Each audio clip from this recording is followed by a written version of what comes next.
1. Let's go! This show fucking stinks, and the fact that you listen, we are very, very thankful for it. AJ, you never cease to amaze me with your toxicity, pal. You got a couple of these? God damn it! What the fuck are you doing? Boston.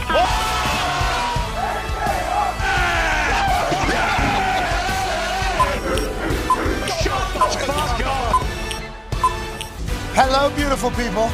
Welcome to our humble abode, the Thunderdome, on this Rabbit Thursday, June 1st, 2023. This sports program starts right now. Sports are happening tonight. Hell yeah, we got a game. Woo!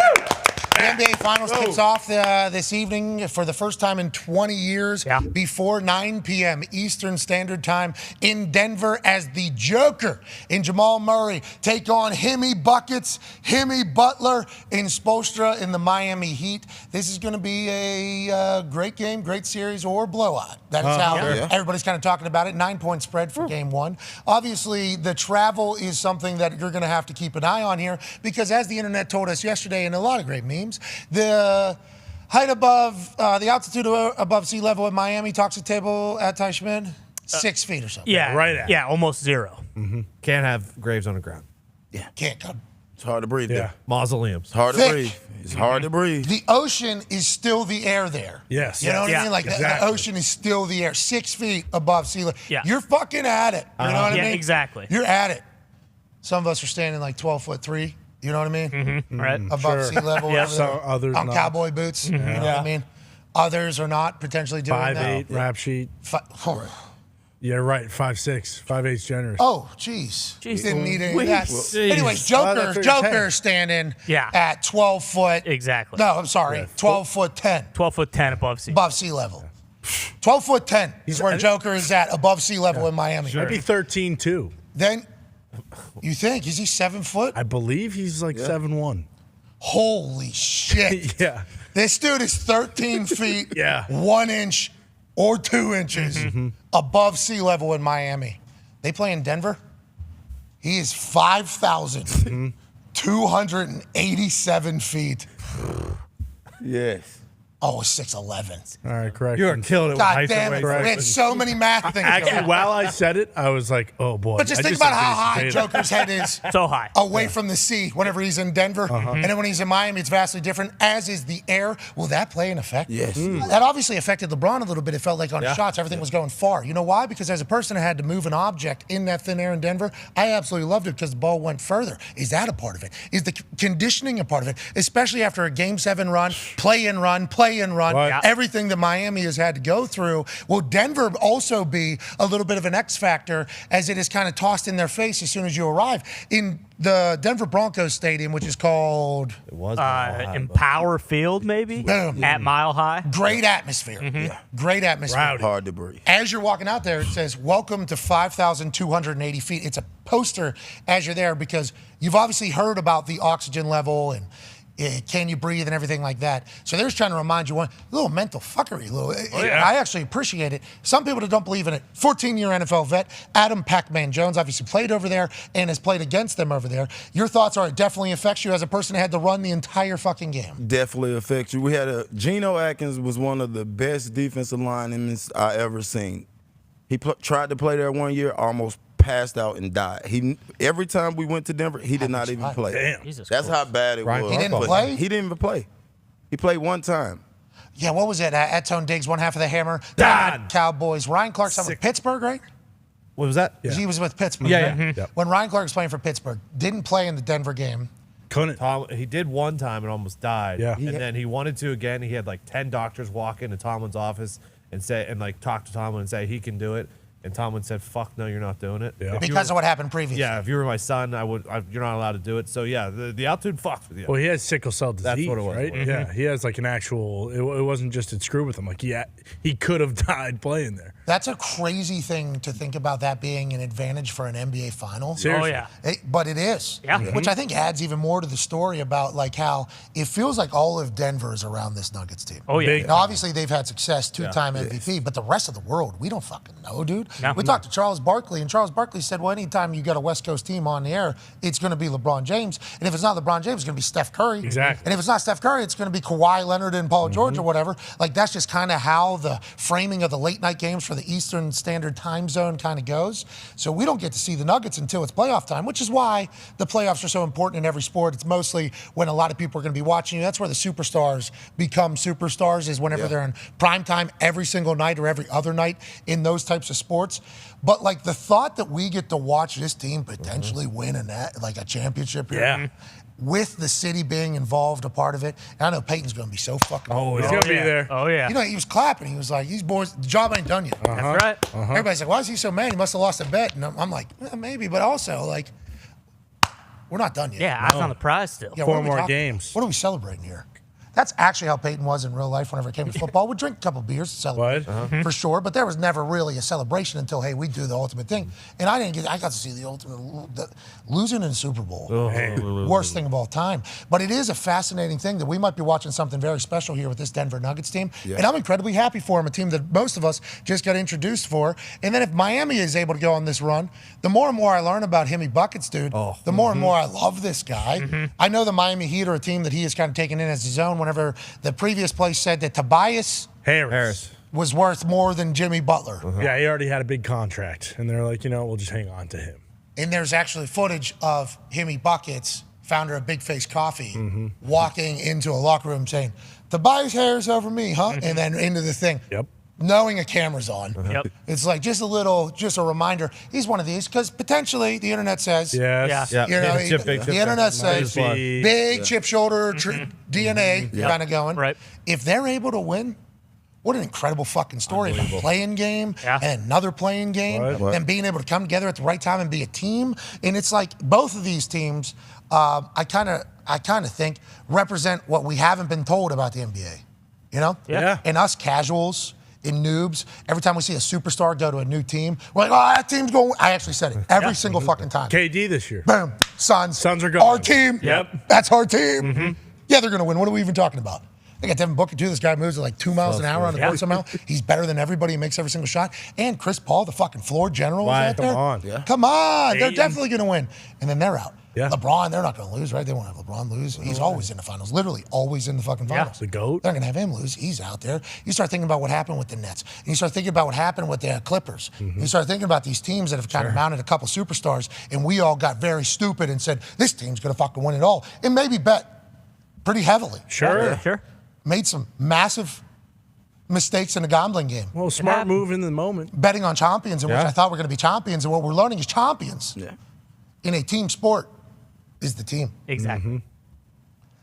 And these guys got some good teams. Oh, They do. I can't wait to fucking watch tonight at 8:30 Eastern, Yep. first time before 9 p.m. And you start thinking about, why is it the first time before 9 p.m. for this NBA Finals? It's like the NBA, I know there's the East Coast bias for everything. The NBA is very heavily relying upon the West Coast. There's a lot of big things on the West Coast. Fan bases, superstars. I mean, it's almost like a West Coast league at this point. Now, don't no offense to Boston Celtics. I mean, No, it's okay. None taken, and neither does Giannis and Embiid and the Sixers, but none taken. yeah, all of them. No offense. Exactly. But if Miami maybe on TV a little bit more, maybe we start dancing a little bit. But it is a West Coast league whenever it comes to the superstars and kind of who gets the TV time. So that late of a start, normally a little bit of a bummer, I think, for us East Coast folks. There's no way we stay awake for it. But tonight, definitely watching this. Cannot wait to see where this goes. 9-point spreads feels big. Feels big, but I guess, what do we know? Absolutely nothing at Boston College. Yeah, this has been disrespectful to the Heat all year. I mean, we saw with the Celtics, they were 8.5-point dogs the first 2 games. They won both of them. And now, when you're talking about this game, the Nuggets haven't played since last Monday. So, absolutely, if the Nuggets are the same team when we just saw them, then 9 points is probably a little generous because they can go out and score 43s and win the game by 30. But also, does it hurt the Nuggets that it's been that long? And the Heat have That's what I'm wondering. Yeah, like the Heat have rode this up 3-0. Probably going into Game 7, a lot of people, including myself, obviously thought, no way they can kind of flip their mindset after thinking that they almost won to a buzzer beater, and then they go in and get it done Game 7. So is it too much time off for the Nuggets, and have they lost it a little bit maybe? Yeah, but, I think like with the way Joker plays, I don't know if he's going to lose it. Is he? I mean, maybe he might be off for like a maybe a shot or two. Yeah. Well, he been shooting 63%. It's going to be hard to be off. That's what we're saying. That's what I mean. He Yeah. was It's not shooting. hard to be. You know, whenever still shooting 63%. Even though he don't had a couple days off, hey, man, rest the body. More Say than a couple you days. know when you're playing a Body. shooting game or something with somebody and they get hot, obviously you're throwing that ball fucking 40 feet away from them. Bingo. Like, oh, sorry. Gotta go get it. Yeah. Let's go ahead and slow this down. Move those feet. Now, it doesn't normally work with professionals. I mean, that's why professionals are professionals, because no matter how much of a delay they have, they're able to lock back into a zone. But I do wonder what like stats would say about a team that has had over a week and a half off in the sport of basketball, whether or not it's helped them or hurt them. I feel like with that team, it's probably situational. Trademark. TM. Thank you. The way they play feels like they could play, like the run game travels, you know what they say in football? I feel like they have a style of play that they can play, that if they were cold, they'd still be able to fucking win. You know what I mean? Yeah. Like Joker's a bully. He and I don't know how many people have watched the NBA playoffs, you know, or haven't watched the NBA playoffs that are going to watch tonight or thinking about watching tonight. And if you haven't watched any, watch this big fuck. It's crazy. Dude. What? Watch this guy play basketball. best. He's out of Serbia. Yep. He's out of Serbia. Watch this dude play the basketball. It is so much fun. It's, you know, you hear Chuck, Charles Barkley, and Shaquille O'Neal talk about him. They love him because it's like old school basketball. Like Chuck and Shaq, both very physical fucking basketball players. Yeah. The absolute dogs, real life physical specimens, and they're getting after it with people. And the game has changed quite a bit. You know, it's much more of a finesse league, even though there is still big time contact. We were at that game. It's crazy. Clippers Suns. It was how much? These are massive humans banging into each other. Yeah. But they talk about how back in the day it was much more physical and everything like that. I understand. Sure. I can probably assume that's the case, even though I'm not in the current NBA, and I assume the current NBA says, come on. Relax. We're running 4.2s out here. You guys are running 6. We're talking about two cars crashing into each other when they're going 4 miles an hour. We're going 30 miles an hour. Exactly. So it's a whole. They could say that. I don't know. But Shaq used to look for contact. You know, they show highlights of him just looking for it. And you got Chuck, who's literally looking for it every time. Not many people's style these days. Joker's looking for contact. He's looking to hit you, and he's running right through people, bulldogging in the middle of the paint. Oh, yeah. Getting fouls and then making incredible shots. It's like, so not only did he punk you, okay, you picked up a foul and we're going, you know, for an and one right now. It's like, that seems to be like a very good form of basketball to have success and to root for. And I don't know, I think he's going to be able to do that tonight. And Bam is this Bam? Bam's going to have to sign up for this? Oh, yeah. Boy, oh, boy. Man, I fucking love Bam, too. Ever since I seen him on DJ Khaled's TikTok or Snapchat, I fucking love Bam. I think he's great. He's the one that has to sign up for this. Like, he probably thinks about that. He probably don't want to sign up for this one. This is a tough rodeo right here. I'm saying, what are you going to do, contain him? And contain him meaning that he'll have 35? No, ain't nobody can guard. Kevin Garnett said that he would have meet him. He was breaking down. I think he was talking. He was talking to Matt Barnes. Was it on? I think it was on KG's Area 21 or whatever, which is on Showtime. KG certified. Area 21 was his old show. Showtime, I think. Yep. Okay. Anyways, everybody in video, awesome. What they do. He was talking about how he would defend Joker if he had played. He said, I would meet him up at their foul line, and I would hit him, and then I would run with him, basically, and then I would have to disappear away. But I'm just letting them know, like, hey, I'm here, I'm here, I'm here. He said, basically. And then the next time, I'm not doing that. I'm doing something different. He said, because Joker's smart, and Joker wants you to do these things. You'll start reading it. But listening to Kevin Garnett, who, I think he's one of the greatest of all time, right? Oh, yeah. That's how I view him, just because I'm strictly a fan of the personality that is Kevin Garnett. Defensively. But I think to myself, you can't be Kevin Garnett's personality without being a fucking dog. For sure. So, like, the way even if you don't know basketball, which I do not know basketball that well, with the way he operates, he had to be fucking great. Oh, yeah. Straight from high school. You know, the way he talks, the people that he talks to, how everybody talks about him and everything. It's like, guy had to be fucking great. Had to be. So anytime he starts talking, I enjoy listening to it. He's got no filter either, which is best. Fantastic. Would have been a great teammate, I would assume. It would be a great. He's talking about how fucking great. Everybody's talking about how great this fucking guy is. And it's like, I feel like we're all kind of getting introduced to him right now. And I guess Bam's going to get introduced to what this series is going to look like this evening. Was it KG? Because I saw it on the TV. Was he the one who said he's kind of like Tim Duncan? Was that KG? Because he said he's very just his whole game. Like, he's a superstar but he doesn't act like a superstar, if that makes sense. What's Tim wearing? Tim's got those Jesus slippers on. Oh, yeah. dreads. Right He's now. a big Birkenstocks guy. How much is Tim done? He's just blowing through all the trees right now? Is that what's going on? He must be. Is that what Tim's doing? He might still live in the Virgin Islands, actually. He's one of the best. I think he kind of just does his own thing and Yeah, fuck he's everybody else.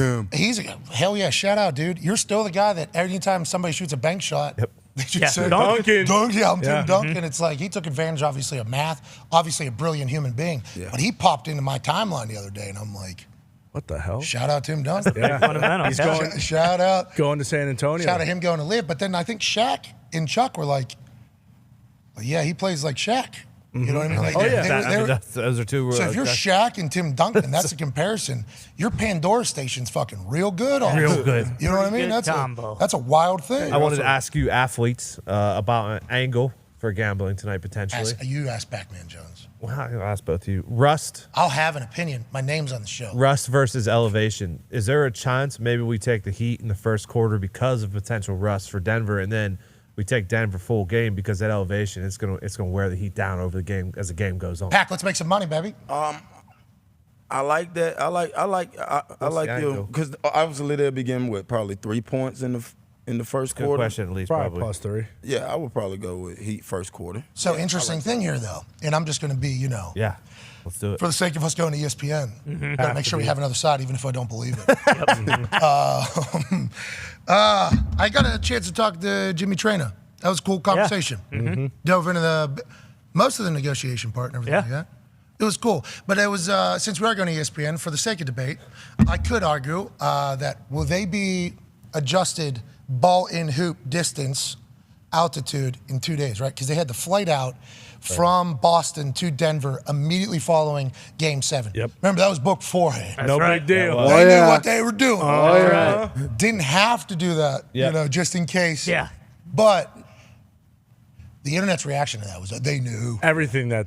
So sick. Bro, I hated the that. whole organization knew. I mean, you saw the Butler DM to, I think it was Naomi Osaka or No, I think it was the Coco Golf. Coco Gauff, one of the tennis players, and he was like, "Hey, if you need tickets to the finals, I got you." And everyone was like, "He knew they were gonna go to the fucking finals. This is sick." What a dog. Yeah, holy shit. He did, though. I mean, Yeah. Yeah, he was right. And then last year he said, we're going to be in this exact same thing next year, and we're going to win. Yeah, And then We'll find out. they did. bro, Himmy's got maybe a little magic ball. Or Yeah. But them flying over there 2 days, what is that for? Just to get acclimated to the air, to the wind, to the shoot? What do you think it's for? Just to get relaxed so you don't have to fly back to Miami? Because Miami, way down there. So far down.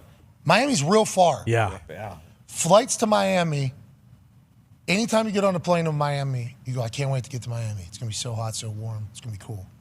And then get on there, and then pilot says how long flight is. Yeah. Yeah. And you go, holy fuck. What? It's like 3 hours from here. Going Right? to So Oh yeah. far. I mean, when we Yeah, went, we go to London. when we fuck? went down Well, to by the time the you get there. Bahamas, it's like a 3.5 flight, 3.5 hour flight down to Miami, and then the Bahamas is like a 15-minute flight from Miami. It's like Jesus Christ. Way down We there. are way down. Way down there. It is. So I'm not saying we don't love it. I'm just saying, like, the travel, I guess, from Boston back to Miami, then over to Denver, 24 hours in between, probably very dumb. Yeah. Get them over there. But I wonder if the shooting thing is real or not. Because for me, it is. Like, I think I hit a pooch punt, maybe first punt of the season. 17 yards deep, maybe. In Denver? Yeah, probably put it in the stands. Yeah. Great touch, dude. Great touch. And I was like, obviously altitude's not going to adjust for, 2 first downs off or whatever. But there has to be a little bit. So whenever you do like a shorter punt or something like that has a little bit more touch, like you have to actually think and account for it. Like, okay, it's probably going to travel 4 to 5 yards further. Yeah. So let's aim like 14 instead of aiming at the 11 or the 10 or whatever. So there is a little math for like what I do. And I'm only doing it a couple times. Every shot, I wonder if they're even thinking about it or just putting the ball in the hoop. Are you aiming at the front of the rim? Is there any change at all? Is it because it's a shorter distance that it's not as much of a change maybe than what I do? Or does it actually affect shooting, I wonder? Do we know that answer? I don't. I just looked it up on the internet. It gave me nothing in those 10 seconds that I looked it up. It's gotta. I would think, right? It's gotta, even if it's just a little, especially for like Miami Heat playing in Miami so often. Like you just mentioned, it's 0, and then it's the max. Like they're the. How tall's Joker? Joker is 6'11", 7 feet with shoes. You'll hear people say that he's a 7-footer tonight. Yeah, but in Miami. In Miami, he's 13 feet. Oh, he's still 1'11". Yep. 13 feet in shoes. Exactly, for 13 feet in shoes. But the other thing that some people forgot, actually included myself until I saw it on the TV, the Jokic and the Nuggets rivalry with the Heat. Oh, yeah, Marcus Morris. And then there was also Aaron Gordon, who's now on the Nuggets. When he was with the Magic, he called Kyle Lowry like a huge pussy bitch and that he should meet him at his room in the bubble. Yeah. So there are like this and is Kyle Lowry gave him his room number and said, "Yeah, come find me." Yeah, here's a key. Exactly. Yeah. So there are a lot of whether the shots get affected. Why don't you come in? Yeah. All right? Not even in the hallway. We'll get COVID and we'll fight. Kick your ass. Yeah. All right, joining us now is a guy who knows nothing about basketball. Right. Not a clue. Great transition. Friend of the program. Always has been since the very beginning. How come it was never asked if he was going to continue to be on the show? It's a good question. You know what I mean? Yeah, I don't know. This guy was on the show long before. Nobody knew this guy existed. No. Except for his close family, Bud. who are great people. Great people. Incredible people. Yeah. Phenomenal people. Some of the best. We're big fans of his very close family. And his friends, I think his friends knew of him. Nobody else had a clue. Then he started doing these things on Twitter where he'd break down plays on Twitter. That's right. That's crazy. Guru. At the beginning, he sounded a little bit like Ben Stein. You remember? Oh, yeah, a little dry. He was like, hey, Professor Orlovsky, we get it. Yep. You know what I mean? And then all of a sudden, like a couple weeks in, Dano started getting, I'm a human being. And then he started boom, boom, bang, pow, boom, bang, pow, boom, boom, boom. And then he would, then he ended up as the guy who was on ESPN for 40 hours a week. Exactly. At least. Every single week during football season. Yep. He's quarterback guru for the worldwide leader in sports. Shannon Sharpe, what up, dude? Come on, Shannon. All right, Shannon. What do you say? Come on, Shannon. We control none of that, but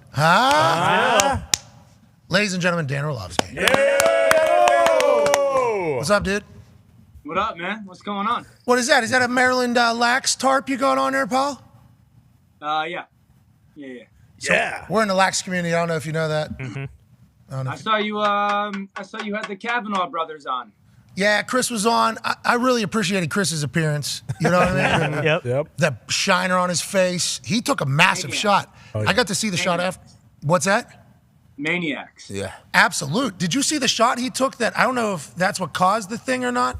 He was out like for sure. Big, there was like the joke on the internet that like Roger Goodell would have the dude immediately kicked out of that league forever type of thing. That hit. Yeah, actual. Yeah. I mean, it was crown a helmet to face. Yeah. While falling forward. Yeah. And then bang, that was the dude in the background of the conversation we're having. Holding shit up.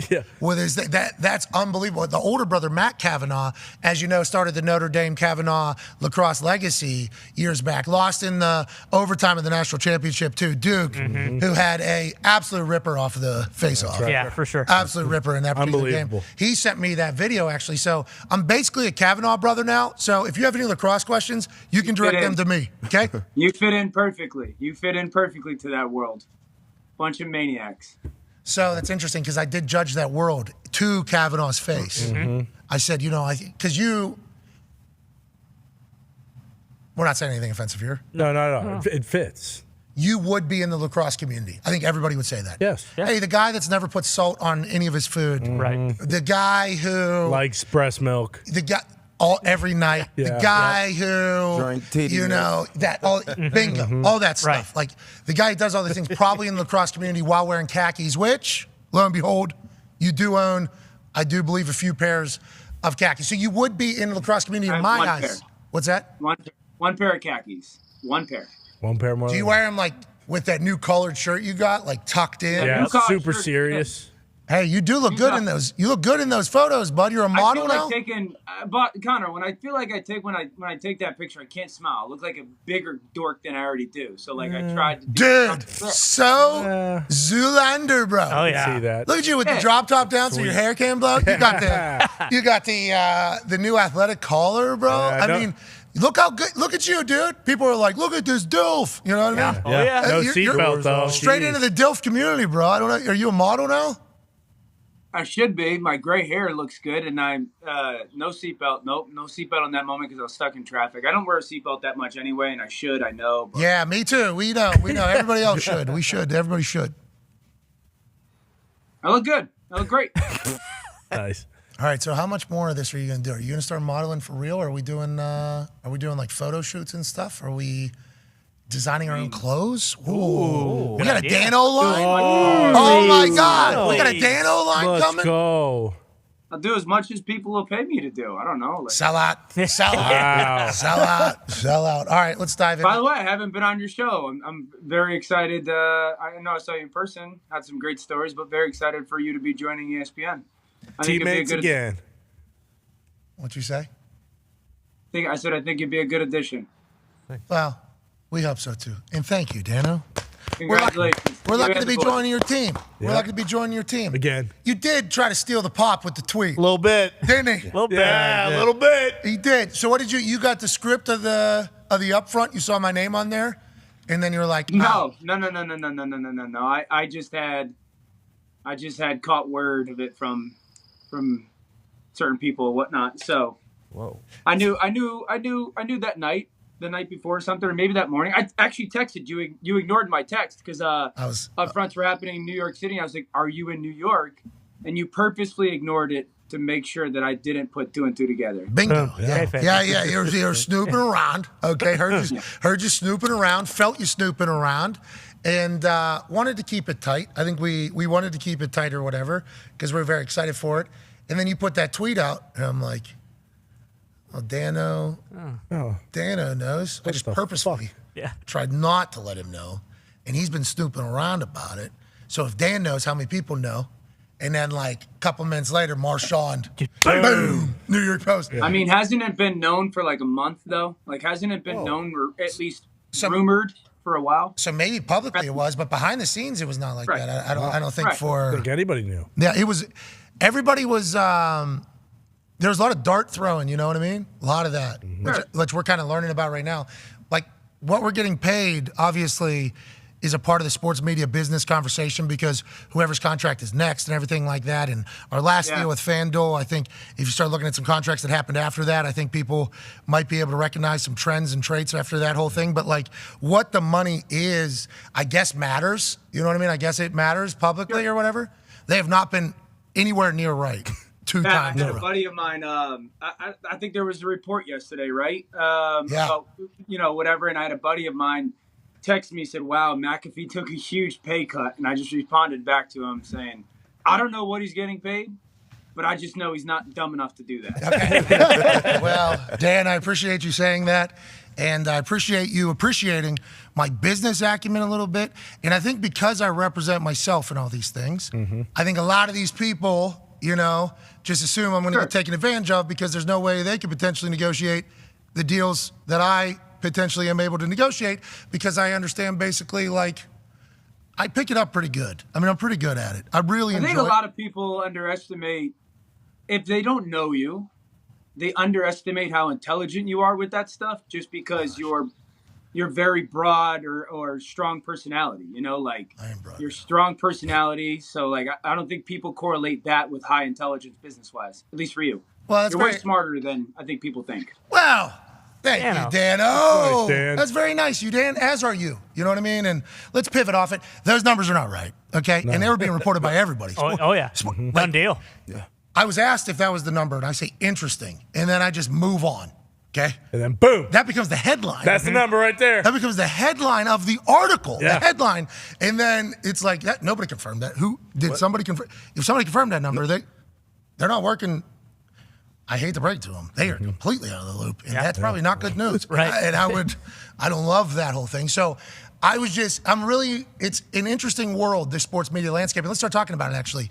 So, like, Shannon Sharpe is available. And allegedly, the internet says, and I've seen some tweets from some people. So it's like, obviously, I think all of us kind of potentially thought it was a thing, but we didn't know if it was a gimmick. We didn't know if it was kayfabe show, like, hey, we're doing this or whatever from just watching them interact with each other there. But Shannon Sharpe is a dog, bro. We are massive fans of his. Do you think we're entering a space, especially with how great you have done, and Ryan Clark, who just won an Emmy, I believe, and obviously you see Chuck and Shaq and Kenny, who have been at the top of the top. It feels like there's a chance that the athletes now, right, are going to be in a lot more, as opposed to like the journalists that kind of started doing a lot of sports media. Now, journalists are always going to have a very important role in everything, and they do things differently. But I feel like we're getting to a point where we're going to get an opportunity here, I think, former athletes and players to do a lot more when it comes to like covering sport. And I think it's a beautiful thing. And obviously, you're a massive part of that because you're on TV for actually 6 hours a day for 4 months or whatever. So, like, I think that's happening, though, don't you? Do you kind of sense that? Yeah, I do. I think one of the things that's different nowadays with that, obviously, like the access platform-wise, and people being able to get into that. When I first got in 5 years ago, 5 years ago, even probably before that, to my knowledge, at least, there wasn't a ton of money in it for ex-players. There just wasn't because players are used to making X amount of dollars, and then you get into television and you're like, wait, I'm gonna work more but make less. And I think because of all the different platforms, I think because the television revenue or ads have gone up so much, like if you're an ex-athlete and you're really good and you do work and you show up every day and you provide like literal content, that there's real money to be made nowadays. I don't think that was the case necessarily 10, 15 years ago for as many different options. Maybe, a handful, if that. Quarterbacks, wide receivers, Michael Strahan. Yeah. It was just the man. There's more money out there nowadays for guys. And I think I think there's more avenues for guys to go find a place for them. And again, if they're willing to work on a consistent basis, there's opportunities for ex-players now that there maybe wasn't there in the past. I think it's great for all parties involved, including the rest of sports media. Like the more voices that come out, the more opinions from the game, the more things you have to cover. You know what I mean? Like things that just come out of whether it's the Bussin' with the Boys or New Heights or the Pivot or I Am Athlete, which is all former athletes obviously doing, or the Raw Room. Shout out. I love their clips pop up on my shit. They are a hilarious group of human beings. Like, you think about all this stuff that's coming out, it just gives us all more to talk about. Like, it's good, I think, overall. But I also think more trusted stuff to talk about, too. Like when it's coming from athletes, I feel, and they're talking about like their specific sport, I think their vantage point is just a little bit more trusted and kind of deep-leveled thinking and explanation, more so than like the treetop conversations that sometimes come from people that weren't in it or don't necessarily. This isn't a shot that just don't know exactly what they're speaking on. And so I think there's more of a reality. Like for me with the quarterback stuff, dude, like one of my things was always, Pat, like I wanted people to believe that there were other great quarterbacks than Tom. It was always like Tom Brady, and then every other quarterback I feel like people said would suck. And I think like once you get into more people talking about the actual realities of it, there's a greater appreciation. Oh yeah, Carson Wentz was. Big guy. Yeah, you remember? He was riding the Dan wagon. Big time. The Dan wagon was of injuries. What if not for those injuries? What could have been? Agreed. Hey, listen, I'm all in on that. But you're right, and that's why. And you say this, no offense to anybody. Like I fall in that anybody category because I don't fucking know. Now granted, I have more completions in an NFL game than a lot of the people that host shows ever. On and tackles, especially on. Well, certainly tackles, but when we're talking about quarterback play, exactly, it's like I don't fucking know what they're. So I always try to like defer, even, and that is something, just more conversation. I think it's good, man. Everything's good, especially whenever you got people like Jimmy, obviously Paisano, and Burke, the new president, who's months on the job right now. He's Burke's awesome. Jimmy's awesome too. They're both tremendous for ESPN. They're giving us 10 hours on ESPN every week. That's a lot of time, bro. Like that's a lot of belief. That's a lot of trust. That's a lot of like, hey, this is what we're thinking, and empowerment. Which is to the point we're just talking about like how do athletes feel like the game should be viewed? Like, how should it be talked about? What should be talked about? Like, I think that's a cool thing for them to kind of say as well. Not that we won't. Obviously, we have media members on, and we have insiders on, and journalists on, and writers on, and bloggers on. Like, love talking to all of them. But normally, the hosts of programs and the people that are doing a lot of things come from a journalism background or whatever, or a media background or something like that. Yeah. Like, I love and appreciate the fact that Burke and Jimmy and Bob, obviously the Bob father, were like, yeah, let's fucking give it a go. Let's do it. And it's a cool thing. I think we're in a good spot. We're lucky to be teammates with you. Speaking of being teammates with you, let's talk about some teammates that you think are going to do well this year. Ooh. Hey, Dan, give us your top three teams that are going to make it out of the AFC. I'm joking. Let's. I would like to talk about some quarterback news, though. The Aaron Rodgers kind of relationship with the Jets right now. And you're over there in coastal elite world and everything like that. So you get to experience it a little bit more probably because there might be Jets fans around you. Fucking home run, smashing success to start this entire thing. He's practicing. They're loving it. He's kind of calling the shots. This seems to be a recipe for success. If the quarterback and the wide receiver are kind of learning the offense from the ground up in the offensive line, even with his checks and his cadences, like, hey, in this particular play, if this happens, this is what we're going to do. They're able to put that in OTAs as they're learning the offense. That feels like a real head start. Feels like everything's going great over there. Is that how it feels from, hi, I live in khakis in a coastal city world over there in Connecticut, New York Jet world? I'll be honest with you. I think a lot of the Jets fans that I talk to, like around here, and there's a ton of them, are way more hesitant or pessimistic than I am. I think it's probably because like the past of the Jets more so than like the reality of the Jets. I don't know. Like I look at it like this, dude. Like I don't know if I've ever seen this Aaron Rodgers. You know, like Aaron seems to be happy. He seems to be having fun. He's also obviously going to still be ticked off and chip on his shoulder from the Green Bay stuff and whatnot. So I think it's a good thing for what's going on with the Jets. The fact that he's there, I mean, it's obviously New York City and there's a ton going on. It's the best time to be in New York with the weather and whatnot for the next stretch of a couple weeks or months. So yeah, we got a Hamptons. Hamptons, right? No, you go to the beach a little bit, you know. You go to Hamptons? So I don't know, dude. Like I think everyone made a big deal. Oh, yeah. I honestly believe that they are set up to be one of the teams that can beat Kansas City. Okay. There's not a lot of teams that can say that. Like if we had to dumb it down and say what's the best way to beat the Chiefs, please do. You would tell me what? Hold on to the ball. Keep Patrick Mahomes off the field. Okay, so you got to keep Patrick off the field and you got to get him to the ground when he has the ball. So, like, how many teams do we honestly believe are capable of that? But you also got to score. Could you imagine? Yeah. You fucking get the guy on the ground with the ball Guess more often than not. You're in good shape. Got to score. You're winning. Especially the quarterback. Yeah, but Pac, if you tackle the guy But you got to score. and you score more points, They gonna. You got to be able to score points. Plus, You gotta what You happens- got to be able to hold your What happens drives. if he Got to drops be the ball touchdowns. when You they can't tackle have him? 35 minutes of possession and kick 4 field goals and win. Like, you got to score, keep them off the field for an extra 6 or 7 minutes, and then get them to the ground 2 or 3 times when it matters the most. And I think that they're one of those teams capable of doing it. So I think Buffalo is right there. Cincinnati is right there. I think like those 3 teams I feel the best about. somebody just said from Cincinnati that if they weren't hurt, they think Tyler Boyd. Yeah. Tyler Boyd said, I don't get hurt. I was a It's- pretty big focal point of that offense that day. Damn sure is.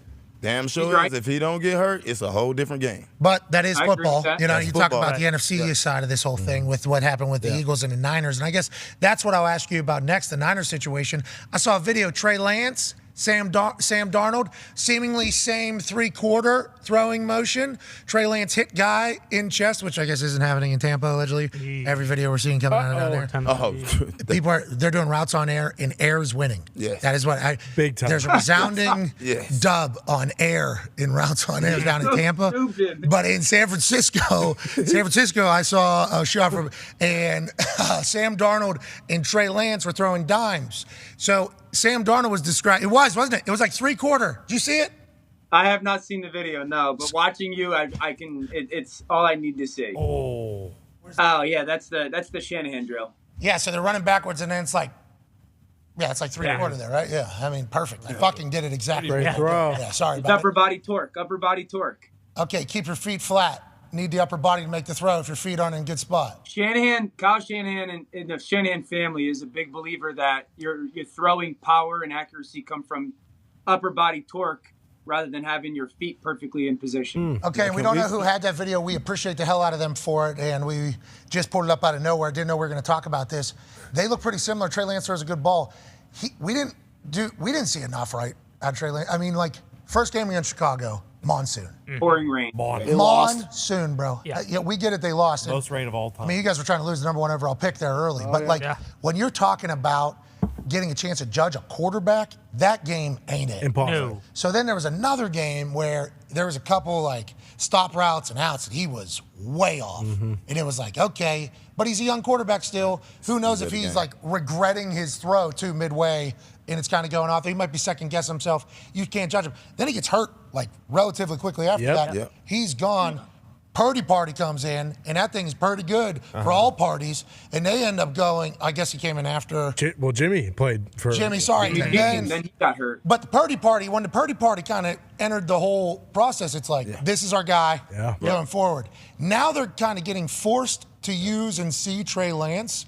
And when you see videos like that, what do you think they're thinking about what the future holds for a guy who's older than the guy we want to be starter, which is a wild scene and much more expensive than the guy we want to be starter? It's like there's no way we've seen enough out of him, but the Niners are in like a very precarious position right now. Yeah, I think it's going to be tough for Trey Lance to be the starting quarterback of the 49ers. I honestly do. I think Sam Darnold's a better player. I would be more intrigued with what Sam Darnold, because I think Sam Darnold's more talented than Jimmy Garoppolo, and Jimmy Garoppolo played good football in San Francisco. So I think Sam in San Francisco, you know, if Brock Purdy, let's live in a world where Brock Purdy's not healthy enough to play till October or something like that. Like, I just think that Sam is in a better situation to operate that offense. Now, if the thing that was always intriguing about Trey was how much was that going to kind of change their run game when it comes to quarterback run usage, and we hadn't seen it a ton. Trey's in a tough spot. I mean, I would tell you, like, probably a stretch that you can develop the most at quarterback, or certainly really start to enter your prime, is like the age of 18 to 24. I think since 2016, he's thrown 416 passes. That's 7 years from the age of like probably 16 years old to, I don't know, 23 years old. So it's a tough situation for him to be in, not having played much football since high school. That's crazy to think about. Yeah. Not a lot. Because you assume the raw talent is just banana. They got him at 3 overall. They traded they traded 2 years of the franchise.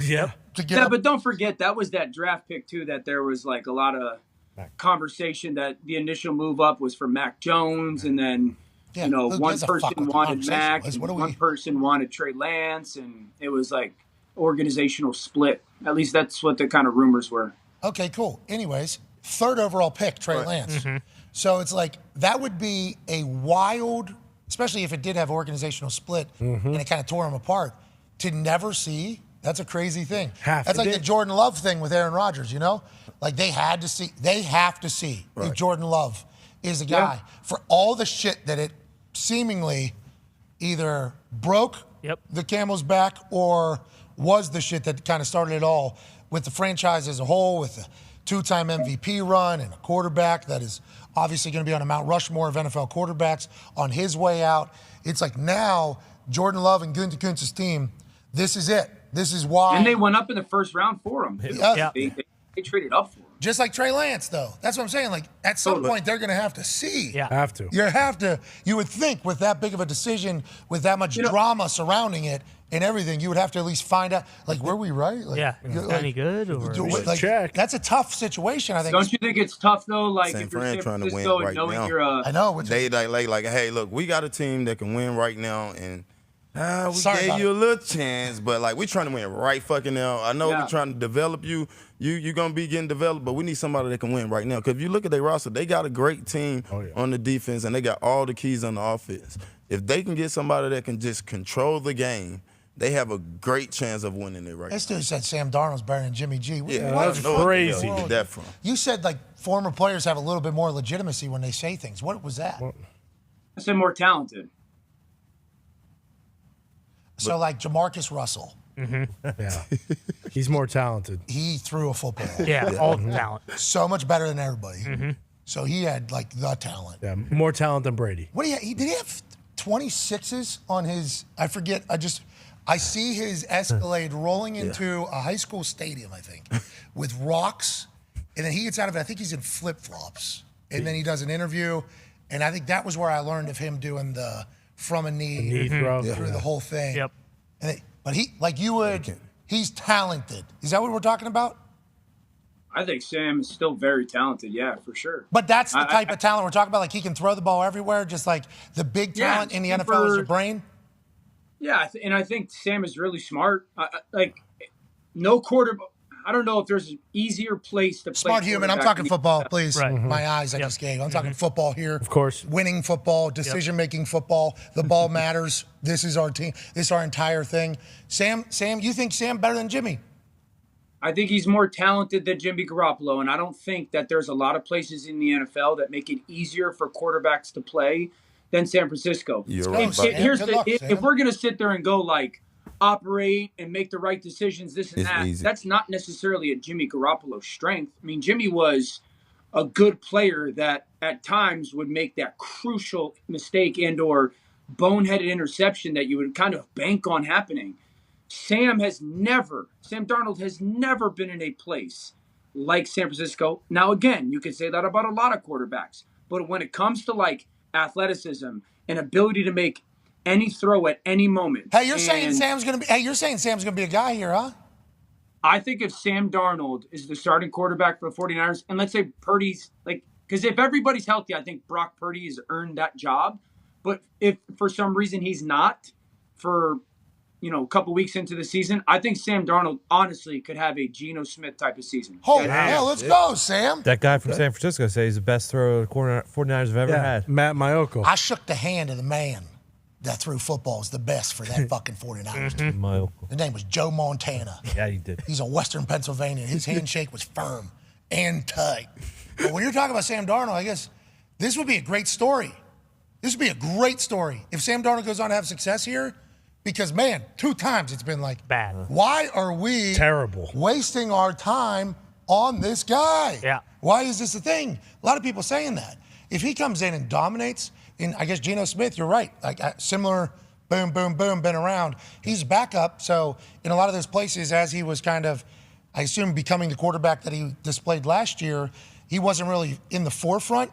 But if you're starting for the Niners, this is primetime football. Top of the league. You know what I mean? He's right in the middle of the football conversation. It's like, that's a big deal. Yeah. If Sam does well, that would be a remarkable story of being viewed as crop. Yeah. Total crop. Total crop. No job. A little bit of a bust. A little bit of a bust. To being a guy for a team. That would be huge. You're saying could happen. Absolutely. I mean, yeah, I do. I honestly believe that. I've been a fan of Sam's. I still kind of believe that he's capable of it. I would probably feel this way about a lot of quarterbacks in San Francisco, if I'm just being honest, because it's such a good place. But I honestly believe that he can go play really, really, really good football there. Sweet. And that's because of the Shanahan offense, right? Because you don't have to do too much in Shanahan offense. He's going to tell you where to throw the ball, and they're going to be wide fucking open. Just don't Debo, fuck it up. Yeah. And McCaffrey. What? And Kittle. And Ayuk. What?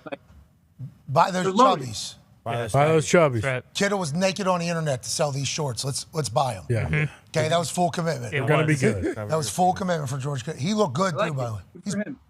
Well, I know now you're a model Haven too. What is that golf course you're going to? Haven? What is? Oh yeah, that's a golf course, Shorehaven. All the golf hats nowadays have like the kind of like the signature. Yeah, they're sweet. Super cool. Super cool. How's the golf game? Really good, I assume, because you're in the lacrosse community, so you guys all golf as well, right? That's kind of the thing. Mm-hmm. Don't sway. You're swaying too much. You've never seen me hit a ball. I have. Have you? Golf coach. Yeah, you put it on the internet before. Oh, not in real life. You haven't felt it though. You know what I mean? Yeah, that's right. When me and AJ hawk tee off, you feel it. You got to feel the speed. Yeah. You feel it. AJ, much more than I.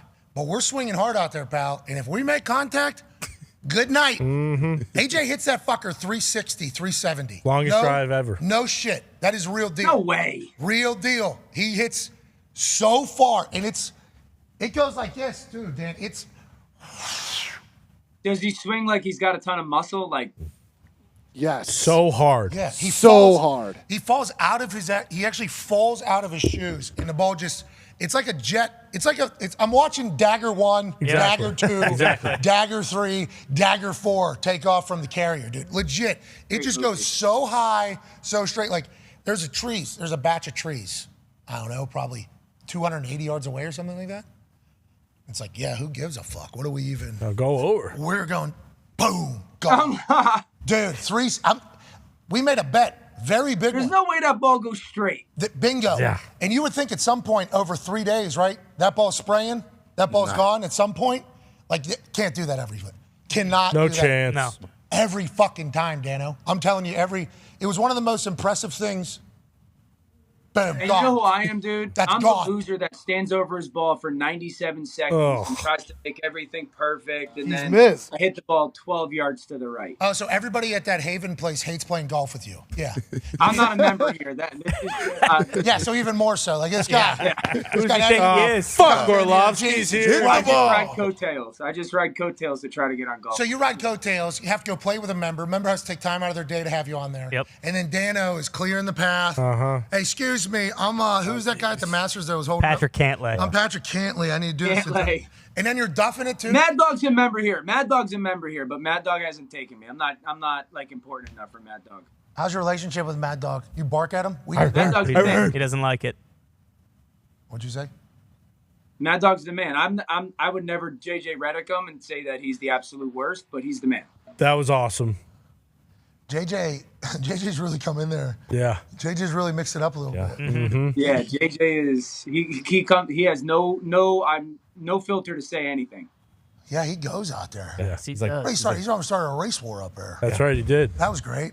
That was good. And then him ripping Mad Dog was sweet. Mad Dog's just grilling, doesn't give a shit. It does feel like sometimes when he starts talking, it's like, okay, so a human seems to be in there. You know what I mean? Yeah. But then he'll come back the next day. We got another fastball coming. Oh yeah.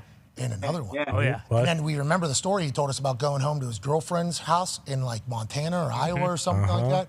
And he was while he was at Duke, and nobody knew who he was. And he went to a gym, and somebody like talked shit, so he beat the guy like 13-0. And then the guy's friend 13-0.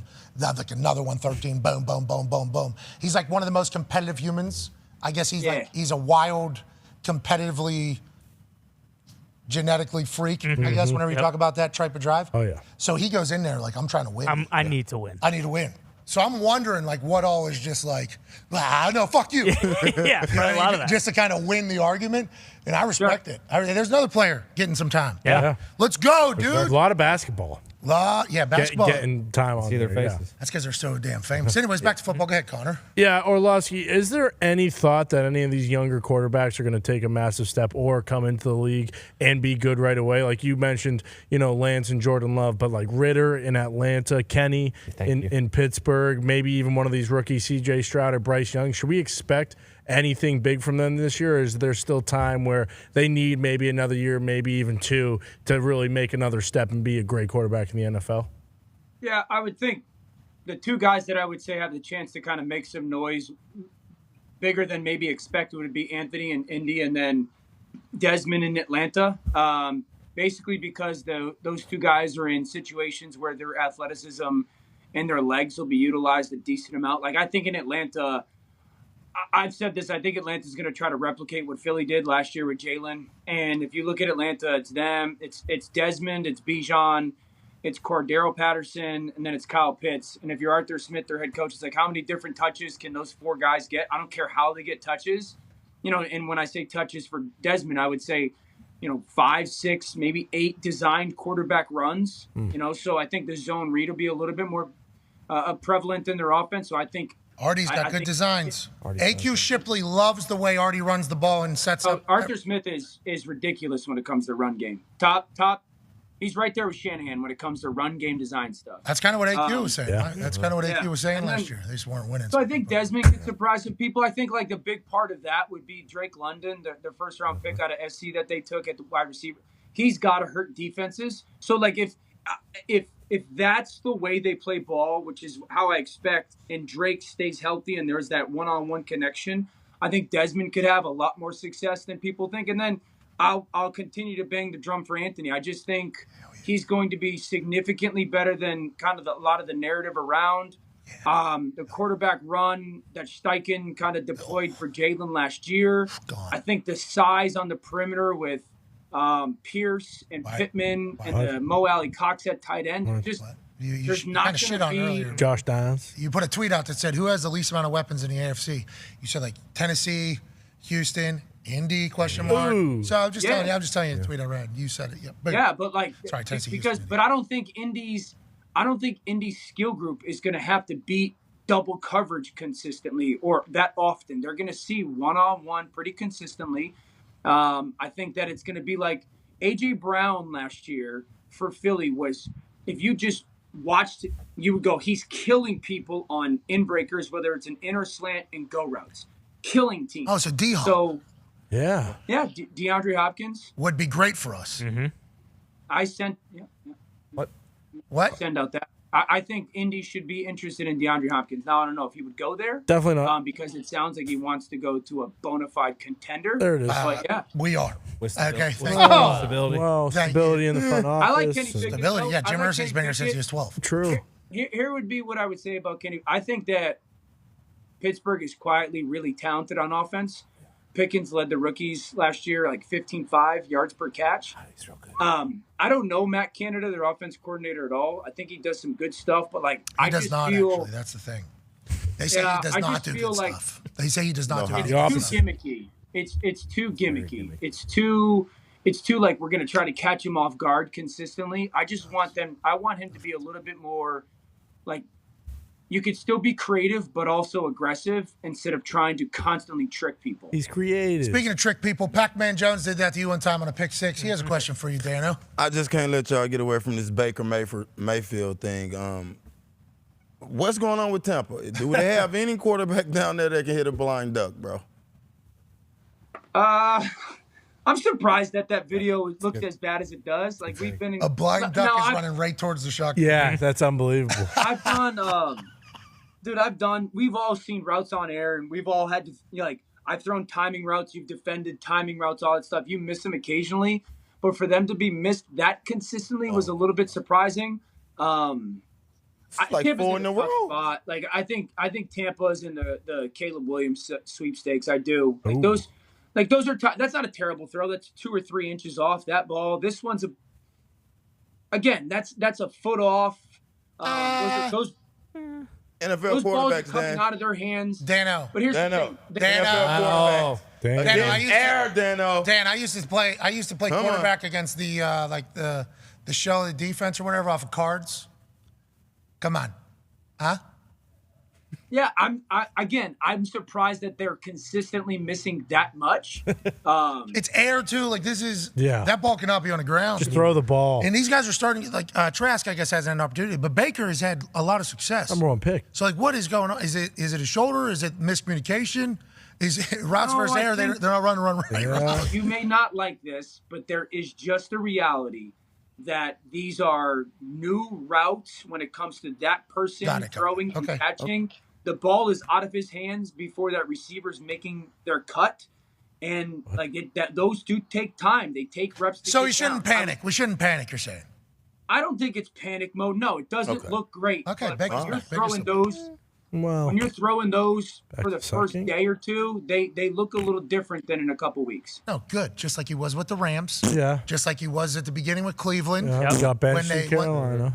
Well, Carolina he had to wear his hat and headbutt. That's right. They said, you know what I mean? They traded Christian McCaffrey and Chosen Anderson. Exactly. Before he was even known as Chosen. So them benching Baker was along those lines. You know what I mean? They didn't want to win. Oh. That's why because they had Baker Fest down in Texas. Mm-hmm. That's right. Remember? Oh, yeah. And they were all getting on the same page. That's why this routes versus airs, bro. They haven't had a chance to do Baker Fest because they are in Florida. Exactly. Get over to Texas. Get Baker Fest in there, and we're going to be just fine. He's going to start. He's going to do good. I think they'll be okay. Like Pack has I farted think they'll 14 be okay. times. Yeah. Yes. Just incredibly gassy as soon as you start talking about. Well, and Orlovsky gets it. Protein? Too much protein? Oh yeah, Orlovsky. Remember this last year? You sneezed and then farted right into your microphone. Yeah. Yep. Because you had the mic up here. Do you remember when he did that? That was on ESPN. People were talking about you can't say shit on ESPN. It's like Dan actually shit Pooped on his pants. ESPN. Yeah. So you remember? Remember this? You're the absolute worst. You did What's it. that, dude? You you had that mic right here. Yeah. There you got that thing tight there, and he went down to sneeze and he covered it. Yeah. He covered his sneeze and then right in. Exactly. Just come clean. Yep, Crazy. yep, that's what happened. That's not what happened, but that's what happened. Well, what happened? What did we? We're Amongst investigating friends. I further? told you what Yeah. happened. No one's watching. I told you Just what say happened. it. Yeah, but none of us bought it. That's why we're still. Yeah, it's Exactly. bullshit. You know what I mean? So we had to sense a little. Oh, It is true. there it is. Okay. There it is. You on NFL Live today? I'm not. NFL Live is dark today. What's that all about? Oh, that's what you did? So that's what I you don't know. did. You do that on a regular basis? I don't think we've ever heard you do that. No. Wait, Never. I told you this is the story. We're leading up to kickoff. A little defensive. And you know this. Sometimes you tape opens, right, for the game or whatnot. Sometimes it's live. Got it. More often than not. Occasionally you tape because whatever. And the producers in my ear are going 90 seconds to tape. 90 seconds to tape. So, and it's my first time working with Levy and Lewis like that in a live game. Energy's outrageous. I'm like, holy crap, this is Monday Night Football. National Food just went. And he's like, 45 seconds to tape. And I lean over and I go, what is 45 seconds to tape? And Leaves like, it's just a joke that our producer and I play. And I'm like, okay. So I thought right when he said go, we were taping the open. So I start speaking and I say something that I didn't want to say. And I went, Throw it and all of a out, sudden dump in my it. ear, he goes, live television, dude. And I was like, oh, crap. So I thought we were taping. But he was meaning like 45 seconds Kinda fucked up. to tape, like visually tape being played. Yeah, I love it. Maybe like Levy's like, I don't want to know that we're live. Yeah. I want to know we're live. Yeah. You know, maybe I there can't was- know. Can't. If I see the red dot, I know. I can't know, though. He's one of the coolest dudes of all time, one of Yeah. the chillest He's guys of all awesome. time. Got a chance to hang out with him. So you're saying that you thought it was fake, not live, and you're like, dump it, like you were producing Monday Night Football.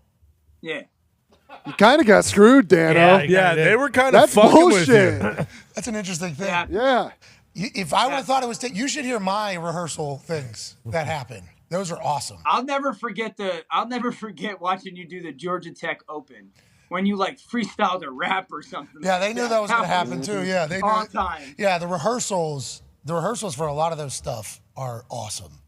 Like, all right, I believe that blah, blah, blah, blah, blah, blah. Pat, what are you going to say? I don't know if I like that. Yeah. I think I'll probably be against it if I had to get it. But, yeah, man, whatever we roll with is good. Who do you think's the key player for the game? The quarterback. Yeah, I think You want me to say that to everybody? you have to do that, though. Like, that is something I'm never in a position to have to do that type of shit. I am so much like Michael Cole, for instance, at the WWE.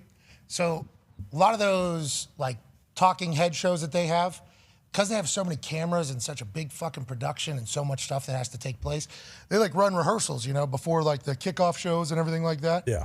And there's like, the first time I was there, they were actually like saying what they were going to say or whatever.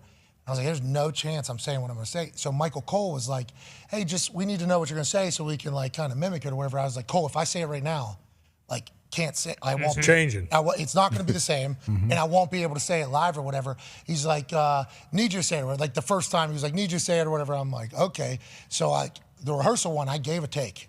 Like I gave one. It was a full take that I wasn't going to do later. And then boom, I give another one. And Michael Cole drops in my ear immediately, you asshole. And just starts laughing or whatever, you know? And I was like, dude, I am not good with the whole, just like the script reading. Can I share the Upfront story? Yeah. All right. So you're We actually, on new stage- vlog coming about the Disney Upfronts in about a minute and a half here, actually. So I can share the story though? Like, Hell that's yeah. cool? Okay. So you go up on stage and at the Disney Upfronts, there's all these Disney ad sales people out, and there's 4 giant screens. These are 15 feet big type of thing. And that's your teleprompter for, hey, you're going to say this, this, and this, and that. So Pat's on stage. I'm after Pat. I'm backstage. And I'm watching on the monitor. Pat goes and he starts talking. He's 90 seconds in, drops the F-bomb, 2 minutes in, and you can see you're not even paying attention to the teleprompter. I can see the teleprompter. You're not saying what's being said. are being written on the teleprompter, and the people in the back like were getting so angry. And one guy, he's like, he's not even reading the effing teleprompter. And I looked at him, I said, get used to it, bub. Yeah, it was good. I appreciate you doing that and saying that. Yeah, it was kind of distracting, actually. You know, like there's just enormous. It's a lot of words, you know. And I'm like, I'm a reader. I'm a natural reader. I would like to know what's happening. And then I start reading a couple of lines. I'm like, oh, that's what this guy emailed me the other day. Oh, Interesting. like I'm piecing that together while I'm speaking. I'm like, oh, I didn't even know that email was a pretty serious email. I guess I just gave can't wait to see you. Nice. You know what I mean? Like that guy put a lot of time in that. Meanwhile, when they sent me my script, difference between, your brain and my brain, like I memorized it because I didn't know we had teleprompters. So these people sent you lines, you memorized them, and you executed them? Yeah. So you're an actor, he's a model, and he's the QB guru for ESPN. You are at least 3-tool player. Triple threat. You're unbelievable, Dano. Look at you. Yeah. Look at me. Look at me. Great to be teammates again. Ladies and gentlemen, absolute stallion of a television personality and quarterback guru, and Lax guy, big Lax guy. Oh, yeah. And he plays golf at the Haven. Don't Big play with him, playoffs though. this weekend. Big playoffs this weekend for the boys. For your boys? Yeah. All on the same team? Yep. How are they? We got a goalie and then 2 shooters? 2 shooters, no goalie. Let's I don't go. think they're tough enough to play goalie. Long stick midi. Yeah, LSMs, dude? Not yet. I don't. No, right now they're just 2 attack kids. Hey, tell them to keep their head on a swivel out there. Some of these kids are fucking people up on the us. Ladies and gentlemen, Dan Orlovsky, good luck to your kids. Hi, baby Dan. Let's get to a break. Foxy actually has the Disney Upfront clip. Here we go. Yep. Oh, yeah. The teleprompter is straight back from where I walked out of. So while you're watching this, you will. And everybody was kind of in that area for the whole time. I explored the space. I was one of the only people that explored the space. Yeah, and when you see the of course. space, Of course. you're going to realize how big that teleprompter is once you see the space. Super Bowl. Yep. I had no idea what I was walking into. Dan preparing for a week and a half, memorizing his words. All right. Hello, I am Dan Orlovsky. He did pretty good. I mean, it was a riveting performance. It really was. Of Doubt course. it. It really was. He crushed his part. He was jovial, too. Yeah. Oh, yeah. Had a Couple built in. The guy Fought on might, stage. I don't know. You know what? They didn't have a mic near his ass, and I didn't see him sneeze. He knew he was he knew he was live. I didn't know he got fucked in that situation. Yeah, me neither. That'd be a good story. I would tell if that was me, too, though. You know what I mean? Sure. Yeah, they screwed me over. Yeah. You know what I mean? That would be Completely screwed him over. Yeah. definitely. Oh, yeah. In that story. If that is what happened, Yeah. certainly not. Because I couldn't even fathom what I would have said if it was taste. I mean, it would have been hilarious, but it might have, got them kicked off television. I mean, fucking say, Right. this fucking, we'll fucking get, what were we talking about? Yeah. And then I'll send it to you? Yeah. We're live. We're live. We're Look, live. Redick, Mr. Redick, yeah, you had the same thoughts earlier, right? That's how long we have, 35, 40 seconds there? Yeah. You just had it. Yeah, you were live. Oh, shit. Well, I just want to let everybody know, in my ear, I was told that we were not live. Yeah. We are clearly live. I apologize for everything that I just said. Now, Louis Riddick, what were you saying about this guy? Dan did not do that. No. Dan farted and just ate it. Exactly. And Exactly. a couple fucks is all right. It's not like, there are worse situations a la Tom Brenneman with Castellanos on the ball or at the plate. Those hot mics sawed some people down there. Oh, It was like, what was it? Like an 18-month period. Yeah. Yep. Where it was like, What? Doing it awfully close coming back from break, though. Yeah. there was a couple times where I would go to a place or two we don't do business with anymore. I'd sit down and they'd have somebody mic'd up somewhere, and the things they were saying, I was like it wasn't cancelable, but it was certainly not like, do you have any idea who's listening? Right. Frowned upon. Like, there are people listening to what's going on, just like telling stories, like the way they were telling their stories too. I'm like, can you hear yourself? Because I can hear you. This is a crazy story. Do you know how many other people can? I think back in TV days, it was just like, Yeah, that's how it was. just get rid of it. Yeah, nobody right. nobody saw it or heard it at all, right? No. Yeah, fuck it all. All right. Sounds good. That's a crazy thing that everybody kind of lived through. Oh, yeah. Some producers storing all that stuff, just waiting for a rainy day. And that's why guys still to this day will not get mic'd up for football games. Because they say, we'll make you look good. It's like, but what if one person, doesn't like me, is in a position to see that Yeah. and kind of wants me to get fired from my job because I just question everything the coach just did. You know what I mean? Which happens on NFL sidelines a lot. This dumb motherfucker's doing this. Right. This motherfucker just called zero blitz on 4th and 19. What is this fucking guy? What are you even? Oh, we threw a challenge again. This guy's 0 for 50 on fucking challenges. Can we take the red flag out of his pocket? And they're like, well, that will never see the air. We got you or whatever. Somebody. Yeah. Somebody's got it. Somebody. Did you hear what fucking McAfee just said? Somebody's seen it. Well, what if they're friends with the coach? Yeah. Exactly. And they're like, hey, look, we got some pieces. You don't want this guy in your locker room. Yeah. It's like, this guy does not believe in you. It's like, damn. Somebody can get you. But they're like, no, we wouldn't do that. And we agree that they wouldn't. Sure. But the fear that it could potentially happen will keep people away from it. Still there. But they never had that fear on TV, it sounded like back in the day. No. No. Not at all. Give me the microphone. Right. I have a story to tell. No rules. Don't want it on air, but would like it saved somewhere. Yep. That's seemingly. Yeah, that's pretty much what they did. Let's get to a break. On the other side, we got AJ Hawk. Can't wait to chat with him. We also will be joined by Bill Walton today. Here we go. There's an NBA game tonight, basketball. Bill Walton, big in basketball. That's A lot of awards. Free thinker. Very. Very good at the ball. Very tall, very good at the ball. And when he starts speaking, I feel like we're going to learn something. Oh, yeah. For sure. I will say his voice is one that we have to pay attention to. Like whenever he's calling a game, would like to hear what he's saying. Tough to kind of always, with the level of the TV, where I'm sleeping. Yep. I'm excited to talk to this man. Oh, yeah. It should be good. Because he'll take a basketball game, and that thing's, he's not. He's we're not, he's not, too concerned about the basketball. We got some shit to clear up here. Exactly. A lot of it. I'm pumped to hear his thoughts on the NBA right now. I'm pumped to hear his thoughts on the Joker taking on Himmy Buckets. I'm pumped to hear his thoughts on 5,280 feet above sea level. Yep. Will that affect anything? And how should we gamble this evening? There's a lot more, and your phone calls, hopefully, on the 500 phone line, 1-833-433-3663 or 1-833-4-DODO. You're the best. Be a friend, tell a friend something nice. Take 5. Fight!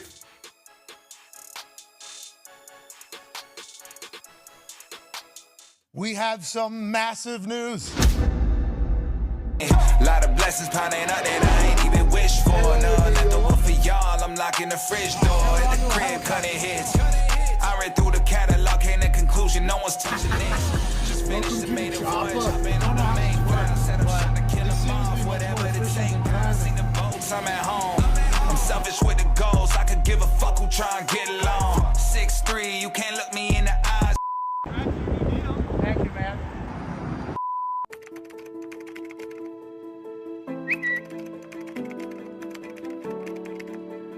Welcome the incomparable Pat McAfee. But as soon as we get backstage, I see Serena Williams like 6 feet from me. I'm like, oh my God. Hello. You look fantastic. Massive room. Did not expect to see this many incredibly important humans to the media world. And then all of a sudden, guess who pops by? Ryan Seacrest. Bro, Ryan Seacrest, how are you? Congratulations. Legend, bro. And holy shit, Ryan Seacrest is here. Honestly, Your work ethic is something that people Thank you. really inspire you. Why am I here? Great question. Sweet cowboy hat. How you doing, dude? Makes me look thinner. The Kardashians? Bullshit. Come out the elevator. Hey, good luck out there. My show, my guys and I will be joining the ESPN universe. And we are so incredibly pumped, honored, and thankful to be doing that. And a lot of people are wondering, why would you ever want to do that when you run a couple $100 million valued company with full independence and the ability to kind of do whatever I want, whenever I want, with my crew that is one of the hardest working group of men on this earth. And it's because I had the incredible opportunity over the last 2 months to chit-chat with the leadership at ESPN. I go up to a lounge, Alex Honnold, the guy that was climbing? Yeah. I'm like, holy fuck, that's that guy who just hangs off the side of cliffs or whatever. And I think the future of sports media is certainly something that we're kind of creeping in on. Digital has become an influence. It has the structure. It has the ability to reach millions and millions of people. Dan Orlovsky, after his riveting performance on the stage, which it was, Gets a Shirley Temple. he comes. No, he got wine. Okay. wow. The future obviously says that linear television is going to be dead. ESPN, the channel, won't be able to exist. But when is that? Is that a year from now? 10 years from now? 20 years from now? Can we get to 25, maybe 30, 35, 40? By that time, I'm 65, 70 years old, and I've completely missed out on the powerhouse that is ESPN linear. So when I was talking to Jimmy and Burt Magnus and the Bob father, Bob Iger, somehow got a chance to be in his office for an hour and a half in Burbank. That was bananas. He's now talking, I think, to the leader of France. Dumbest life of all time continues. But they all very much understood that we need to embrace both what tomorrow is and what today is.